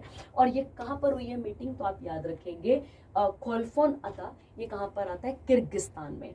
इंडिया का जो डेलीगेशन है, मतलब इंडिया को इस यहाँ पे लीड किसने करा, तो टीवी रविचंद्रन ने, याद रखना है आपने। और ये जो रैट्स है ये कब बना था, तो ताइजेन डिक्लेरेशन। और इसका मेन एम क्या है, इसका मेन एम है बच्चा, जो टेररिज्म है, जो एक्सट्रीमिज्म है, और जो सेपरेट करने वाले जो कंसर्न है उसके बारे में बात करता है। और गौर करो इसे कौन एज्यूम, चेयरमैनशिप कौन संभाल रहा है, पाकिस्तान। और जब इंडिया के ये जो एडवाइजर गए, इन्होंने वहां पर पहलगाम जो अटैक हुआ उसकी काफी बड़ी क्या करी है, यहाँ पे निंदा करी है, ठीक है। तो ये आपने याद रखना है, ठीक है। और एससीओ क्या है इसके बारे में हम पहले ही पिछले लेक्चर में बात कर चुके हैं डिटेल में, तो आप वहां से इसको कवर करेंगे, ठीक है। चलिए आगे बढ़ते हैं, अगला आता है इंडिया ने पार्टिसिपेट करा है किसमें, ज़ेपेड 2025। तो आप याद रखेंगे ज़ेपेड 5 रशियन और बेलारूसियन आप ऐसा कह सकते हैं, इनकी एक मिलिट्री एक्सरसाइज थी जिसमें और भी कंट्रीज क्या हुई हैं, ऐड हुई हैं। जिसमें अगर हम देखें तो Belarus, Bangladesh, Burkina Faso, India भी इसका पार्ट यहाँ पर बना है। तो ये कहाँ पर हुई है, तो आप याद रखेंगे यहाँ पर ये कहाँ पर हुई है, रशिया और बेलारूस दोनों में हुई है, ठीक है। तो कौन कौन सी कंट्रीज यहाँ पर गई थी ये याद रखना पड़ेगा। और इंडिया ने भी ज़ेपेड 2025 में पार्टिसिपेट करा है, ये पॉइंट हमें यहाँ पर क्लियर होना चाहिए, ठीक है। चलिए आगे बढ़ते हैं, इसके साथ का अगला इंपॉर्टेंट करंट अफेयर देखते हैं। आइए अगला कहता है अगला आता है अवार्ड्स का सेक्शन, ठीक है। आइए अवार्ड वाला कहता है NIRF, आपको याद होगा यूनिवर्सिटीज़ को रैंकिंग दी जाती है, ठीक है। उनकी परफॉर्मेंस, उनके इंफ्रास्ट्रक्चर और उनकी जो पढ़ाई लिखाई सब पैरामीटर्स को देखते हुए रैंकिंग की जाती है, समझते हैं। तो कहता है जो अभी धर्मेंद्र प्रधान है, जो कि हमारे अभी मिनिस्ट्री ऑफ एजुकेशन है, उन्होंने 10वां एडिशन क्या करा है, इसका लॉन्च करा है। अब क्या कहता है ये 10वां एडिशन, समझते हैं। कहता है जो IIT अपने पास मद्रास है, इसने टॉप स्कोर करा है किसमें, ओवरऑल कैटेगरी में। और लगातार कितनी बार, तो आप याद रखेंगे लगातार 7वें साल, याद रखना है। कहता है इसके बाद IISc बेंगलुरु आता है, IIT बॉम्बे आता है, इनकी सेकंड और थर्ड पोजीशन देखने को मिलती है। Tamil Nadu with 17 colleges emerged as most represented state in this year's ranking। ठीक है, याद रखना है, ये कॉलेजेस की बात हो रही है। उसके बाद कर्नाटका के 6 हैं, महाराष्ट्र के 11 हैं, दिल्ली के 8 हैं और उसके अलावा अदर कॉलेजेस यहाँ पर कवर किए जाते हैं। ठीक है, तो ये आपने यहाँ पर क्लियर रखना है। ठीक है, आगे कहता है इसके बाद का आपके पास, अब समझिए अगला क्या कहता है। अगला आपके पास आता है, कहता है IIT जो मद्रास है इसका एक और टॉप स्पोर्ट है किसमें, इंजीनियरिंग सब्जेक्ट डोमेन कैटेगरी में 10वें साल। ठीक है, मैंने आपको कहा ना इसकी अलग अलग कैटेगरीज होती हैं, अलग अलग डोमेन होते हैं। ठीक है, तो अगला कहता है जो ये NIRF है इसे लॉन्च किया गया था सितंबर 2015 में मिनिस्ट्री ऑफ एजुकेशन के अंदर। ये रैंक करता है इंस्टीट्यूशंस को 5 पैरामीटर, और याद रखना है इसके अंदर और पता नहीं कितने पैरामीटर्स होंगे, तो जिसमें teaching, learning resources, research and professional practices, graduation outcome, outreach, inclusivity और पीयर परसेप्शन कवर किया जाता है। टॉप रैंक जिन्होंने हर कैटेगरी में टॉप रैंक करा है उसमें IIM अहमदाबाद आ जाता है, फार्मेसी में Jamia Hamdard New Delhi college New Delhi आ जाता है, और कॉलेज में हिंदू कॉलेज दिल्ली, लॉ में उसके बाद या फैक्चुअल क्वेश्चंस है या आप इसके साथ यहाँ पर कवर कर लेंगे। और अगर आप इनमें से किसी एग्जाम्स की तैयारी कर रहे हैं तो आपको फिर यहाँ पे चीज़ें देखनी पड़ेंगी, तब आपको याद करना पड़ेगा अच्छे तरीके से। ठीक है, चलिए आगे बढ़ते हैं। इसके साथ का अगला इंपॉर्टेंट करंट अफेयर देखते हैं। अगला कहता है best film director at Venice film festival में किसे अवार्ड मिला है, तो आप ध्यान से सुनना। देखो, इंडियन फिल्म मेकर है जिनका नाम है अन्नपूर्णा रॉय, और इनकी मूवी है, मूवी का नाम है यहाँ पर आपके पास आएगा the songs of forgotten tree, जो कि एक इस तरीके से एक स्टोरी है, रिलेशनशिप है किसका, 2 माइग्रेंट वुमेन्स का मुंबई महाराष्ट्र में, उस स्टोरी को ये डिपिक्ट करता है और उसी के लिए इनको यहाँ पर अवार्ड दिया गया है। देखो, हर फिल्म अवार्ड का गौर करना, हर फिल्म अवार्ड की अपनी अपनी कैटेगरी होती है, उसी में से एक कैटेगरी है जिसका नाम है ऑरिजोंटी। क्या नाम है कैटेगरी का, ऑरिजोंटी, और ऑरिजोंटी कैटेगरी के अंदर इनको यह अवार्ड दिया गया है और ये फर्स्ट इंडियन वुमेन बन गई हैं इस प्रकार से अवार्ड को रिसीव करने वाली। ठीक है, उसके अलावा, और ये कहाँ से बिलोंग करती हैं, तो आप याद रखेंगे वेस्ट बंगाल से, ध्यान रखना। कहता है American indie film father mother sister brother, जिसको जिम जारमुश ने बनाया था, उसको यहाँ पे क्या मिला है, गोल्डन लाइन। और गोल्डन लाइन याद रखना बच्चे एक टॉप अवार्ड होता है, टॉप अवार्ड समझ गए ना, मतलब सबसे ऊंचा अवार्ड ये देखने को मिलता है। ठीक है, तो ये नाम आपने यहाँ पर याद करना पड़ेगा। अगला कहता है स्वच्छ वायु सर्वेक्षण अवार्ड 2025 बांटा गया। ठीक है, ध्यान से समझना पहले इसको और इसे क्लियर रखना क्या बोला गया है। ठीक है, देखो कहता है यहाँ पर आपके पास, कहता है यूनियन मिनिस्टर भूपेंद्र यादव, जिनके पास मिनिस्ट्री ऑफ एनवायरनमेंट, फॉरेस्ट और क्लाइमेट चेंज है, इन्होंने बेस्ट परफॉर्मिंग सिटीज को यहाँ पे क्या दिया है, अवार्ड दिया है। ठीक है, और ये अवार्ड किस कैटेगरी के अंदर आ रहा है, तो याद रखना है आपने क्लीन एयर सर्वे, 130 सिटीज को यहाँ पर कवर किया गया और नेशनल क्लीन एयर प्रोग्राम के अंदर इसको लाया गया है। कहता है इंदौर सब में टॉप कर रही है, स्कोर करा है 200 इन कैटेगरी 1 के अंदर। देखो अब समझो पहले यहाँ पे, ठीक है, समझना यहाँ पे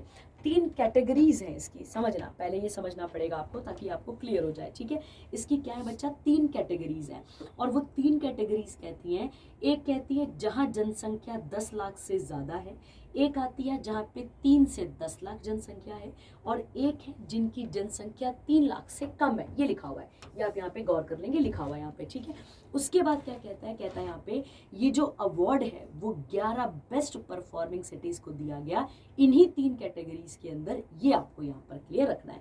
और इंदौर और जो उदयपुर है वो यहाँ पर क्या है, वो रिकॉग्नाइज की गई है Ramsar cities under the Ramsar wetland cities under the Ramsar convention. आपको याद होगा क्लासेस में भी कराया है, इंडिया और ईरान का एक जॉइंट प्रोग्राम है, गौर करना, इंडिया और ईरान का जॉइंट प्रोग्राम है जो कि साइन हुआ था 2 फरवरी 1971 को, ये आपने क्लियर रखना है। ठीक है, और इसमें हमें क्या करना है, वेटलैंड्स को क्या करना है, यहाँ पर प्रोटेक्ट करना है। ठीक है, तो वायु साफ होनी चाहिए ताकि फिर हम जिंदा यहाँ पर रह पाए।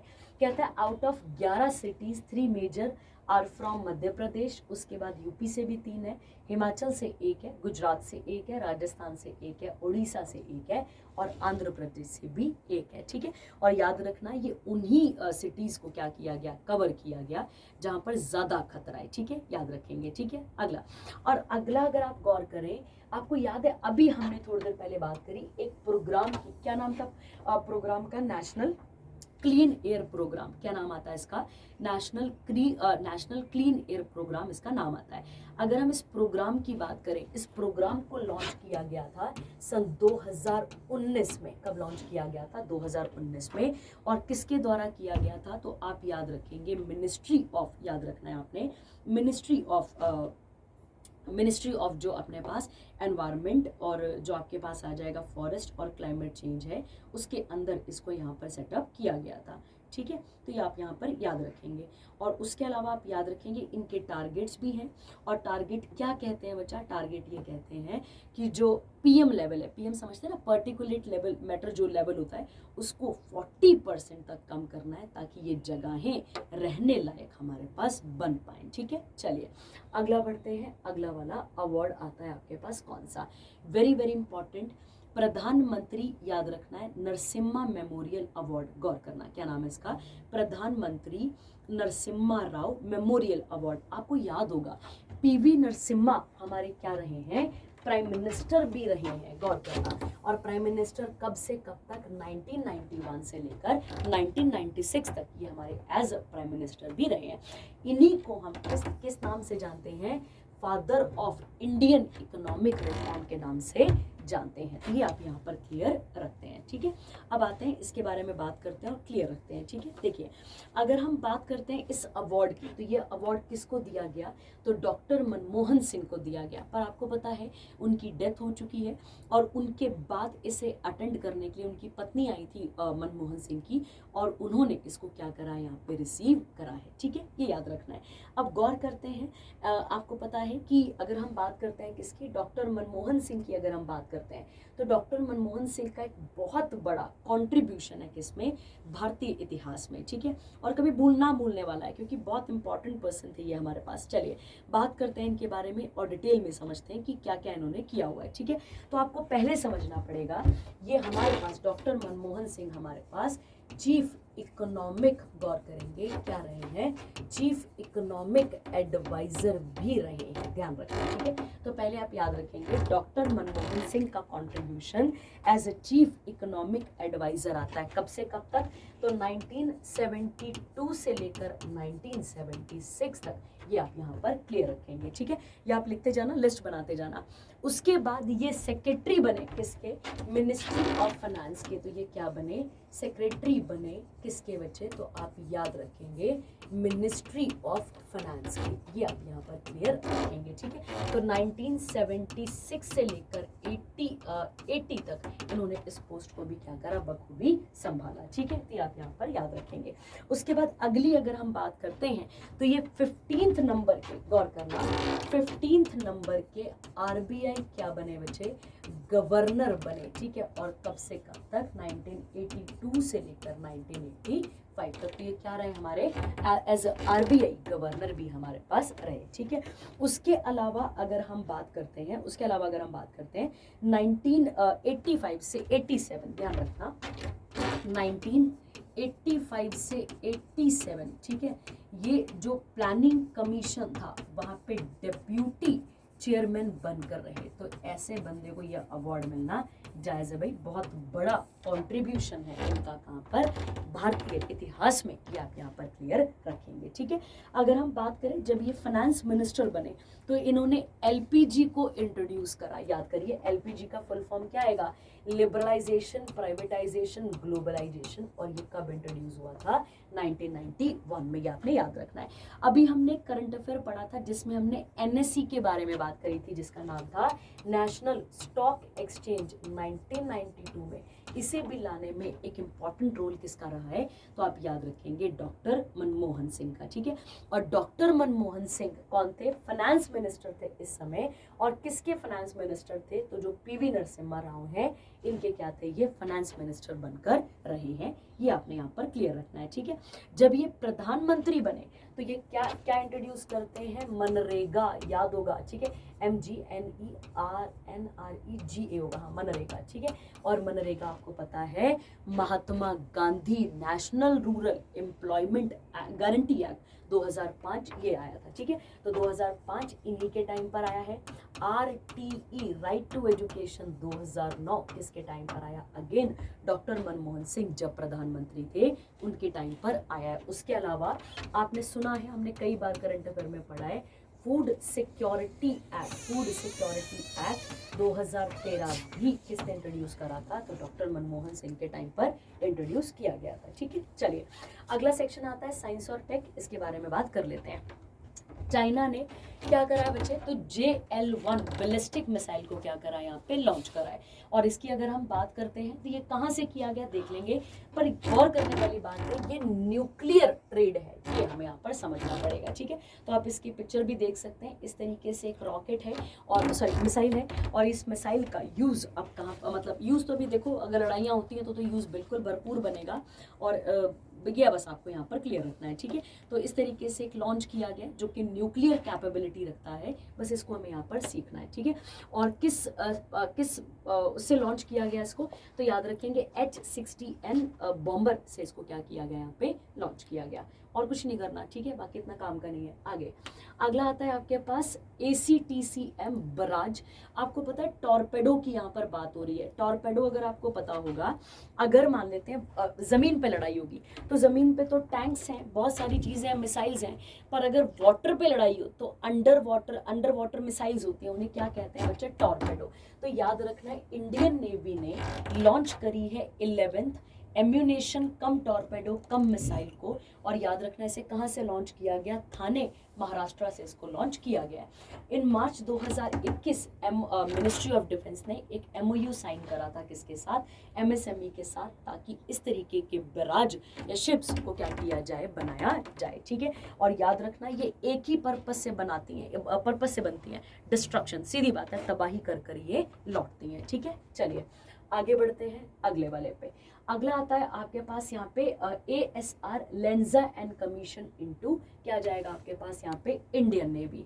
देखो बच्चा, समुद्र के अंदर जब कोई शिप काम कर रही होती है तो उसको एक जो इंफॉर्मेशन आएगी बाहर से वो बड़ी एक्यूरेट चाहिए, और उस एक्यूरेसी के लिए क्या लगाए जाते हैं बच्चा, रडार सिस्टम लगाए जाते हैं, ठीक है। तो समझते हैं और क्या बोल रहा है समझ लेते हैं इसको भी और पढ़ के वाइंड अप करते हैं, ठीक है। देखिए कहता है ये जो एडवांस्ड एयर सर्वेलेंस टेक्निक है ये इंडियन नेवी को प्रोटेक्ट करेगा, किससे, हवाई खतरों से। हवाई खतरा समझ में आ रहा होगा आपको, किससे मदद करेगा ये, तो हवाई खतरों से क्या करेगा, इंडिया की मदद करेगा, इंडियन नेवी की मदद करेगा, सीधी सीधी बात है।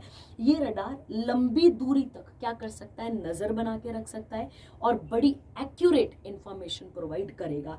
और क्या नाम है इस तरीके के मिसाइल का, तो आप याद रखेंगे मिसाइल नेम, रडार का नाम होगा 3DASR, मतलब 3 डायमेंशन एयर सर्वेलेंस रडार, ये आपने यहाँ पर याद रखना है, ठीक है।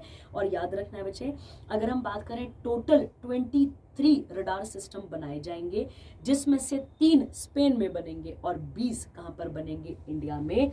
और इंडिया में इसे बनाने का काम कौन करेगा, टाटा एडवांस सिस्टम लिमिटेड इसको बनाने का काम करेगा।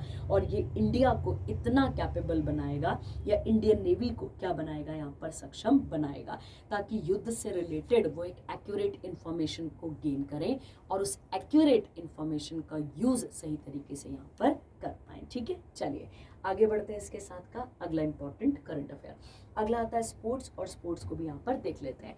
कहता है मेंस हॉकी एशिया कप कहाँ पर हुआ, ये बिहार में, याद रखना है। और कहता है इंडियन मेन हॉकी टीम ने यहाँ पर जीता है, किसको हराया है, साउथ कोरिया को।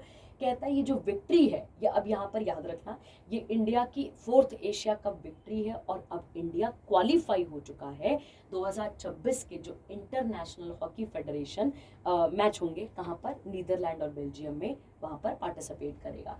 कहता है Malaysia's men's team defeated China to secure bronze medal, third place आ गया। और पार्टिसिपेंट कौन कौन थे ये आप इसके साथ यहाँ पर कवर कर लेंगे, ठीक है।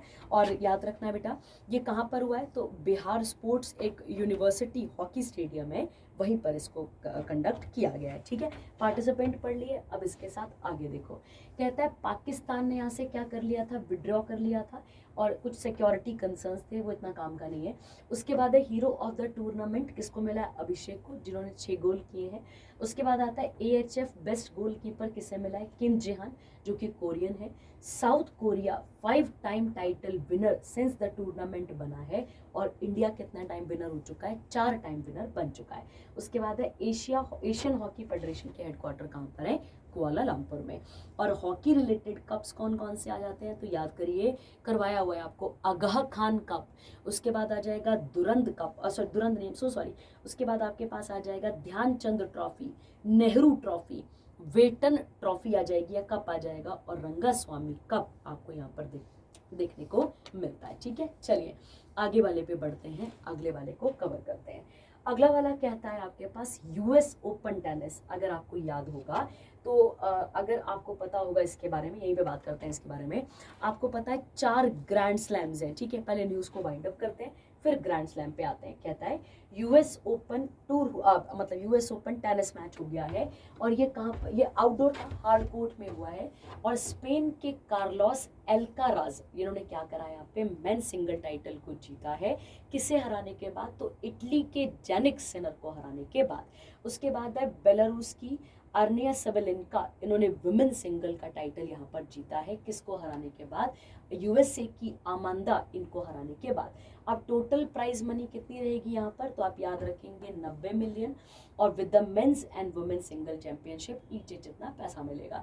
स्पेन के मार्केल ग्रैनुलर्स और अर्जेंटीना की ये जो है ये US open 2025 men's triple defeated, इनको किस किस को हराया, ये फैक्चुअल है, आप इसके साथ देख लेंगे, ठीक है। तो किसने किसको, ये तो रीडिंग करने वाली बात आ जाएगी, ये आपको यहाँ पर देखना पड़ेगा किसने किसको यहाँ पर हराया है, ठीक है। आगे बात करते हैं इसके साथ का, ये भी आप इसके साथ कवर कर लेंगे, ठीक है। आपको याद होगा 4 कितने ग्रैंड स्लैम्स होते हैं, तो मैंने आपको कई बार बताया हुआ है कितने स्लैम्स है अपने पास, 4 ग्रैंड स्लैम्स होते हैं, ठीक है। ध्यान रखना कितने ग्रैंड स्लैम्स होते हैं, तो आप याद रखेंगे कितने होते हैं, 4। और 4 में से अगर हम बात करें, इन चारों को ग्रैंड स्लैम टूर्नामेंट भी कहा जाता है। क्या कहते हैं इनको, ग्रैंड स्लैम टूर्नामेंट भी कहा जाता है। सबसे पहला अगर हम ईयर के अकॉर्डिंग देखें, तो सबसे पहला आता है आपके पास ऑस्ट्रेलियन ओपन, क्या नाम आता है इसका, ऑस्ट्रेलियन ओपन, जो कि जनवरी में होता है, याद रखना, वैसे मिड ऑफ जनवरी में होता है, ये आपको याद करना पड़ेगा। और ये कहाँ खेला जाता है, तो आप याद रखेंगे हार्ड कोर्ट में खेला जाता है, ठीक है। अब कोर्ट के अकॉर्डिंग इनका डिवीजन है, हार्ड कोर्ट में खेला जाता है। और ये कब बना था, तो ये बना था 1905 में। कब बना था, तो आप याद रखेंगे 1905 में बना था। क्लियर हो गया पहला वाला। सेकंड आता है बच्चे आपके पास यहाँ पे, सेकंड आता है फ्रेंच ओपन, गौर करना, ठीक है। सेकंड कौन सा आता है आपके पास, सेकंड आता है फ्रेंच ओपन, ठीक है, याद रखना। फ्रेंच ओपन शुरू होता है बच्चे अर्ली मई, याद रखना है, और अर्ली मई से लेकर, ठीक है, लेट जून तक ये हमें देखने को मिलता है, ठीक है। किसमें खेला जाता है, तो आप याद रखेंगे क्ले कोर्ट्स में इसे क्या किया जाता है, खेला जाता है। और याद रखना है कब बना था ये, तो 1891 में, ये आपने यहाँ पर क्लियर रखना है, ठीक है। तो 1891 में ये बना था। क्लियर हो गया, 2 कवर हो गए। तीसरे वाले पे आते हैं। तीसरा आता है आपके पास विंबलडन, कौन सा आता है आपके पास, विंबलडन, इसके बारे में बात कर लेते हैं, ठीक है। थर्ड आता है विंबलडन। विंबलडन की जब हम बात करते हैं तो आपने याद रखना है अर्ली कह सकते हैं आप यहाँ पे, हाँ, लेट जून से लेकर अर्ली जुलाई तक ये यहाँ पर खेला जाता है, ठीक है। कहाँ खेला जाता है इसे, ग्रास कोर्ट में। कहाँ पर खेला जाता है, ग्रास कोर्ट। और ये कब बना था, 1877। सबसे पुराना ग्रैंड स्लैम, गौर करना यहाँ पे, सबसे पुराना ग्रैंड स्लैम कौन सा आता है, तो आप याद रखेंगे विंबलडन आपको देखने को मिलता है, ठीक है। और उसके अलावा जो चौथा वाला है वो ये चल रहा है बच्चे, वो चल रहा है US ओपन। और US ओपन कब बना था, तो आप याद रखेंगे रखेंगे 1881 में, ठीक है। ये बस यहाँ पर आपको याद रखना है 1881। और गौर करना किस कोर्ट में खेला जाता है, हार्ड कोर्ट में। कौन सा महीना चल रहा है यहाँ पे, सितंबर। अगस्त में ये शुरू हुआ था एंड में, और कब तक इसने चलना था, अर्ली सितंबर तक इसने यहाँ पर चलना था। तो ये आपको यहाँ पर क्लियर रखना पड़ेगा, ठीक है। चलिए आगे बढ़ते हैं, अगले वाले करंट अफेयर पे आते हैं। अब अगला आता है आपके पास कौन सा वाला, इटालियन ग्रैंड प्रिक्स, यहाँ पढ़ लेंगे, कार रेसिंग वाला है। उसके बाद अगला आता है CAFA नेशंस कप 2025, ठीक है। देखो कहता है यहाँ पर आपके पास, इसके बारे में भी बात करते हैं, क्या लिखा हुआ है पढ़ लेते हैं। कहता है सेंट्रल एशियन जो अपने पास फुटबॉल एसोसिएशन है, ये जो इसका जो है वो सेकंड एडिशन हुआ है, याद रखना है।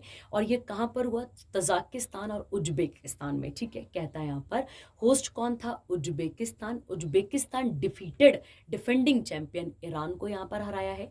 ये जो टूर्नामेंट है इसमें 8 टीम गई थी, और याद रखना है उसमें से 6 तो CAFA की ही आती है, और बाकी जो 2 हैं वो इनवाइटी थे। तो इंडिया और ओमान यहाँ पर क्या था, इनवाइटी था।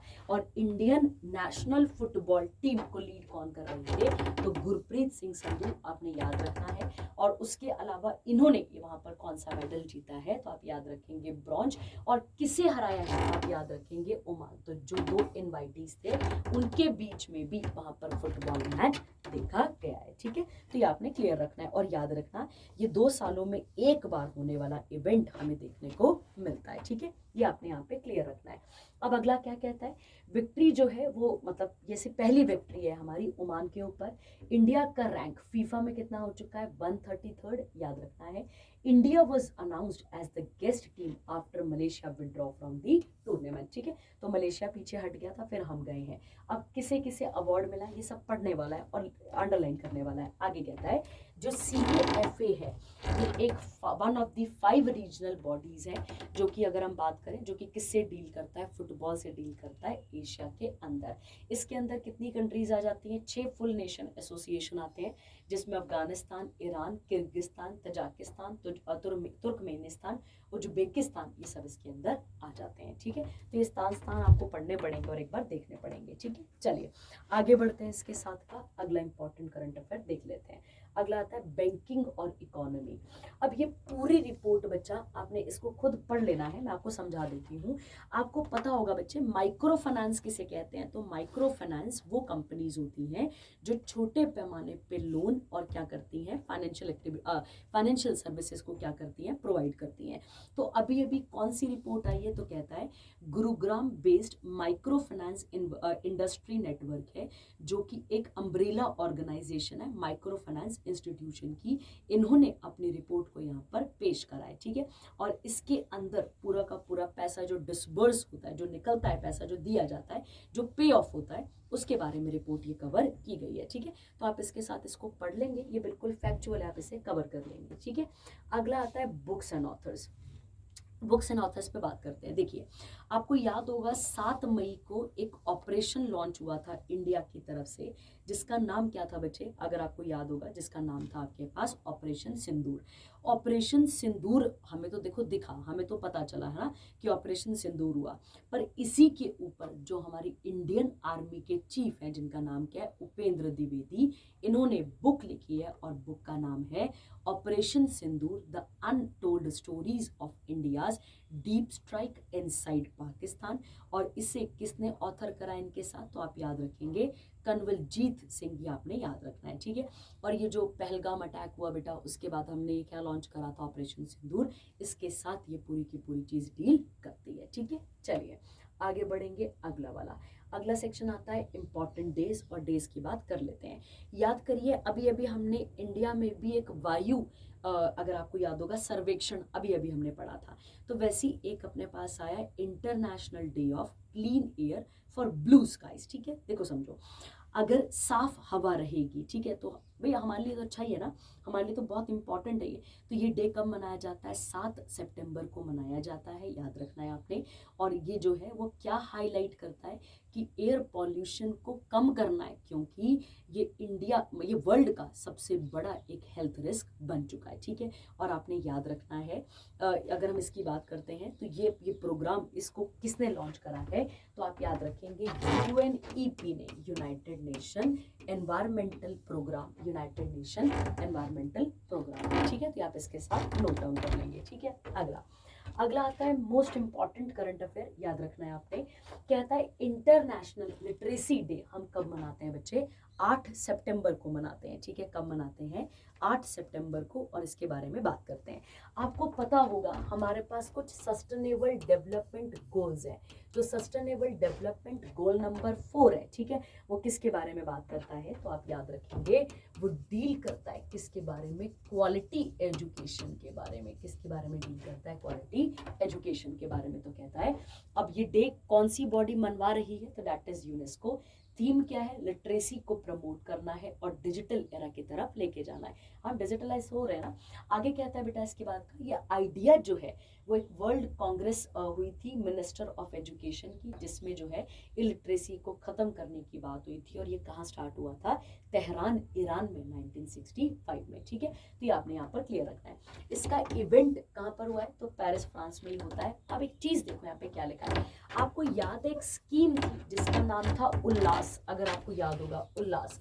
मैंने आपको कई बार, ये हमने कई बार 3-4 बार न्यूज़ में रिपीटेडली पढ़ी थी, उल्लास प्रोग्राम, जिसका फुल फॉर्म आता है understanding life long learning for all in society. याद करिए मैंने आपको कराया हुआ है। मैंने कहा था जो बच्चे स्कूल नहीं जा पाए हैं उन बच्चों के अंदर, उन बच्चों को, अब ये तो नहीं फुली लिटरेट तो आप नहीं कर पाएंगे उनको, ठीक है, पर मान लो किसी भी कारणवश जो बच्चे स्कूल नहीं जा पाए, हो सकता है गरीबी, हो सकता है कोई भी कारण, वो अगर स्कूल नहीं जा पाए तो उनको सरकारें क्या प्रोवाइड कर रही थी? उल्लास प्रोग्राम के अंदर एक सर्टिफिकेट प्रोवाइड कर रही थी जिसमें उनकी न्यूमेरिकल एफिशिएंसी देखी जा रही थी। न्यूमेरिकल समझ गए ना, कैलकुलेट कर पा रहे हैं कि नहीं। उसके अलावा उनकी रीडिंग चीज़ों को यहाँ पर गौर किया जा रहा था। तो गौर करते हैं बेटा, इस प्रकार से जो हिमाचल प्रदेश है वो 4th स्टेट बन गया है। मैंने आपको उस दिन पहले भी क्लियर कराया, सेंसस के अकॉर्डिंग लिटरेसी रेट अलग है, याद रखना। और ये जो लिटरेसी आप पढ़ रहे हैं ये वाला, ये अलग है बेटा, तो ये आपने क्लियर रखना है, ठीक है। और 4th स्टेट बना है किन किन के बाद आप मुझे बताएंगे, इससे पहले 3 कौन सी हैं, ठीक है। अगला आता है हिमालय दिवस। बड़ा इम्पॉर्टेंट डे है, हिमालयास को हमें बचाना है, बिल्कुल बचाना है। और जो भी हालात थे, जिस तरीके से अभी बरसातें आ गई थी अपने पास, ये आप यहाँ पर भी देख सकते हैं, ठीक है। क्या कहता है ये 9 सितंबर को मनाया जाता है और इसके अंदर 8 साउथ एशियन टेरिटरीज कवर होती हैं। तो कौन कौन सी? अफगानिस्तान, अब इंडिया के मैप को इमेजिन करते हुए चलो, अफगानिस्तान, पाकिस्तान, चाइना, इंडिया, नेपाल, भूटान, बांग्लादेश और म्यांमार इसके अंदर कवर होता है। कितनी स्टेट्स को कवर करता है? इंडियन कितनी स्टेट्स कवर होती हैं? तो आप याद रखेंगे 13 स्टेट और यूटी दोनों की बात हुई है, ठीक है। जिसमें शुरुआत करते हैं, कहाँ से शुरू होगा? तो याद करो सबसे पहले जम्मू कश्मीर, फिर किसका नंबर आ जाएगा? लद्दाख के बाद हिमाचल प्रदेश के बाद उत्तराखंड, आगे ना आपके पास उत्तराखंड भी तो आ जाएगा इसमें। उसके बाद आगे बढ़ते चलो तो अरुणाचल प्रदेश आ जाएगा, अरुणाचल प्रदेश से इस तरफ चलो तो मेघालय आ जाएगा आपके पास। मेघालय के बाद मिजोरम आपको यहाँ पर देखने को मिलेगा, ठीक है। क्या क्या आ जाएगा? तो मेघालय के बाद क्या आ गया आपके पास यहाँ पे? मिजोरम के बाद मणिपुर, सिक्किम, याद रखना आ जाएगा मणिपुर के बाद आ जाएगा सिक्किम आपके पास, ठीक है। सिक्किम के बाद आगे बढ़ते हैं तो वेस्ट बंगाल आप यहाँ पर क्या करेंगे? कवर करेंगे। वेस्ट बंगाल भी आ गया। उसके अलावा नागालैंड एक आपके पास रह जाता है। ये सब इसके अंदर स्टेट्स को कवर किया जाएगा, ठीक है। और जब आप ज्योग्राफी पढ़ते हैं तो आपने पढ़ा हुआ है कि नंगा पर्वत से लेकर नामचा बारवा तक इंडियन हिमालयन जोन आपको यहाँ पर देखने को मिलती है, ठीक है। तो ये आपने क्लियर रखना है और याद रखेंगे ये एक्चुअली में ये जो आइडिया है ये कब लिया गया था बेटा? जब उत्तराखंड में आपको पता है वो 2013 में जो बड़ा ज़्यादा उफान हुआ था, पूरा पहाड़ गिर गए थे, मतलब फ्लड आया था, सीधी सीधी बात है, क्लाउड ब्रस्ट हुआ था। उसके बाद ही इस आइडिया को और रिकॉग्नाइज करने की बात की गई। तो इस डे को हम 2015 से सेलिब्रेट कर रहे हैं, ये आपको यहाँ पर क्लियर रखना है, ठीक है। चलिए आगे बढ़ते हैं इसके साथ का अगला आता है लास्ट आपके पास वर्ल्ड ईवी, ईवी मतलब इलेक्ट्रिक व्हीकल्स, ठीक है, आपको पता है इलेक्ट्रिक व्हीकल्स को क्या करना है, यहाँ पर लेकर आना है, बहुत इंपॉर्टेंट है, बहुत बहुत इंपॉर्टेंट। और इंडिया जो है वो 4th largest electric car manufacturer भी बनना चाहता है, कब तक, 2030 तक, ठीक है। और क्यों है ऐसा बेटा, क्योंकि सबसे पहली बात तो ये है, जो इंडिया में जो वेक्यूलर कह सकते हैं, या फिर जो व्हीकल से होने वाला एमिशन है उसे क्या करना है, हमें कम करना है, ठीक है। तो थीम आप इसकी देख लेंगे यहाँ पर। और कहता है Karnataka is the first Indian state to implement EV policy, मतलब इलेक्ट्रिक व्हीकल पॉलिसी कब लेकर आया था, 2017 में, ठीक है। तो ये आपने यहाँ पर क्लियर रखना है, ठीक है। चलिए, तो ये थे कुछ इंपॉर्टेंट करंट अफेयर जो आपके पास कवर हो जाते हैं। आई होप आपको कोई डाउट नहीं रहेगा, कोई भी डाउट रहेगा तो आप पूछ सकते हैं। Thank you, have a nice day.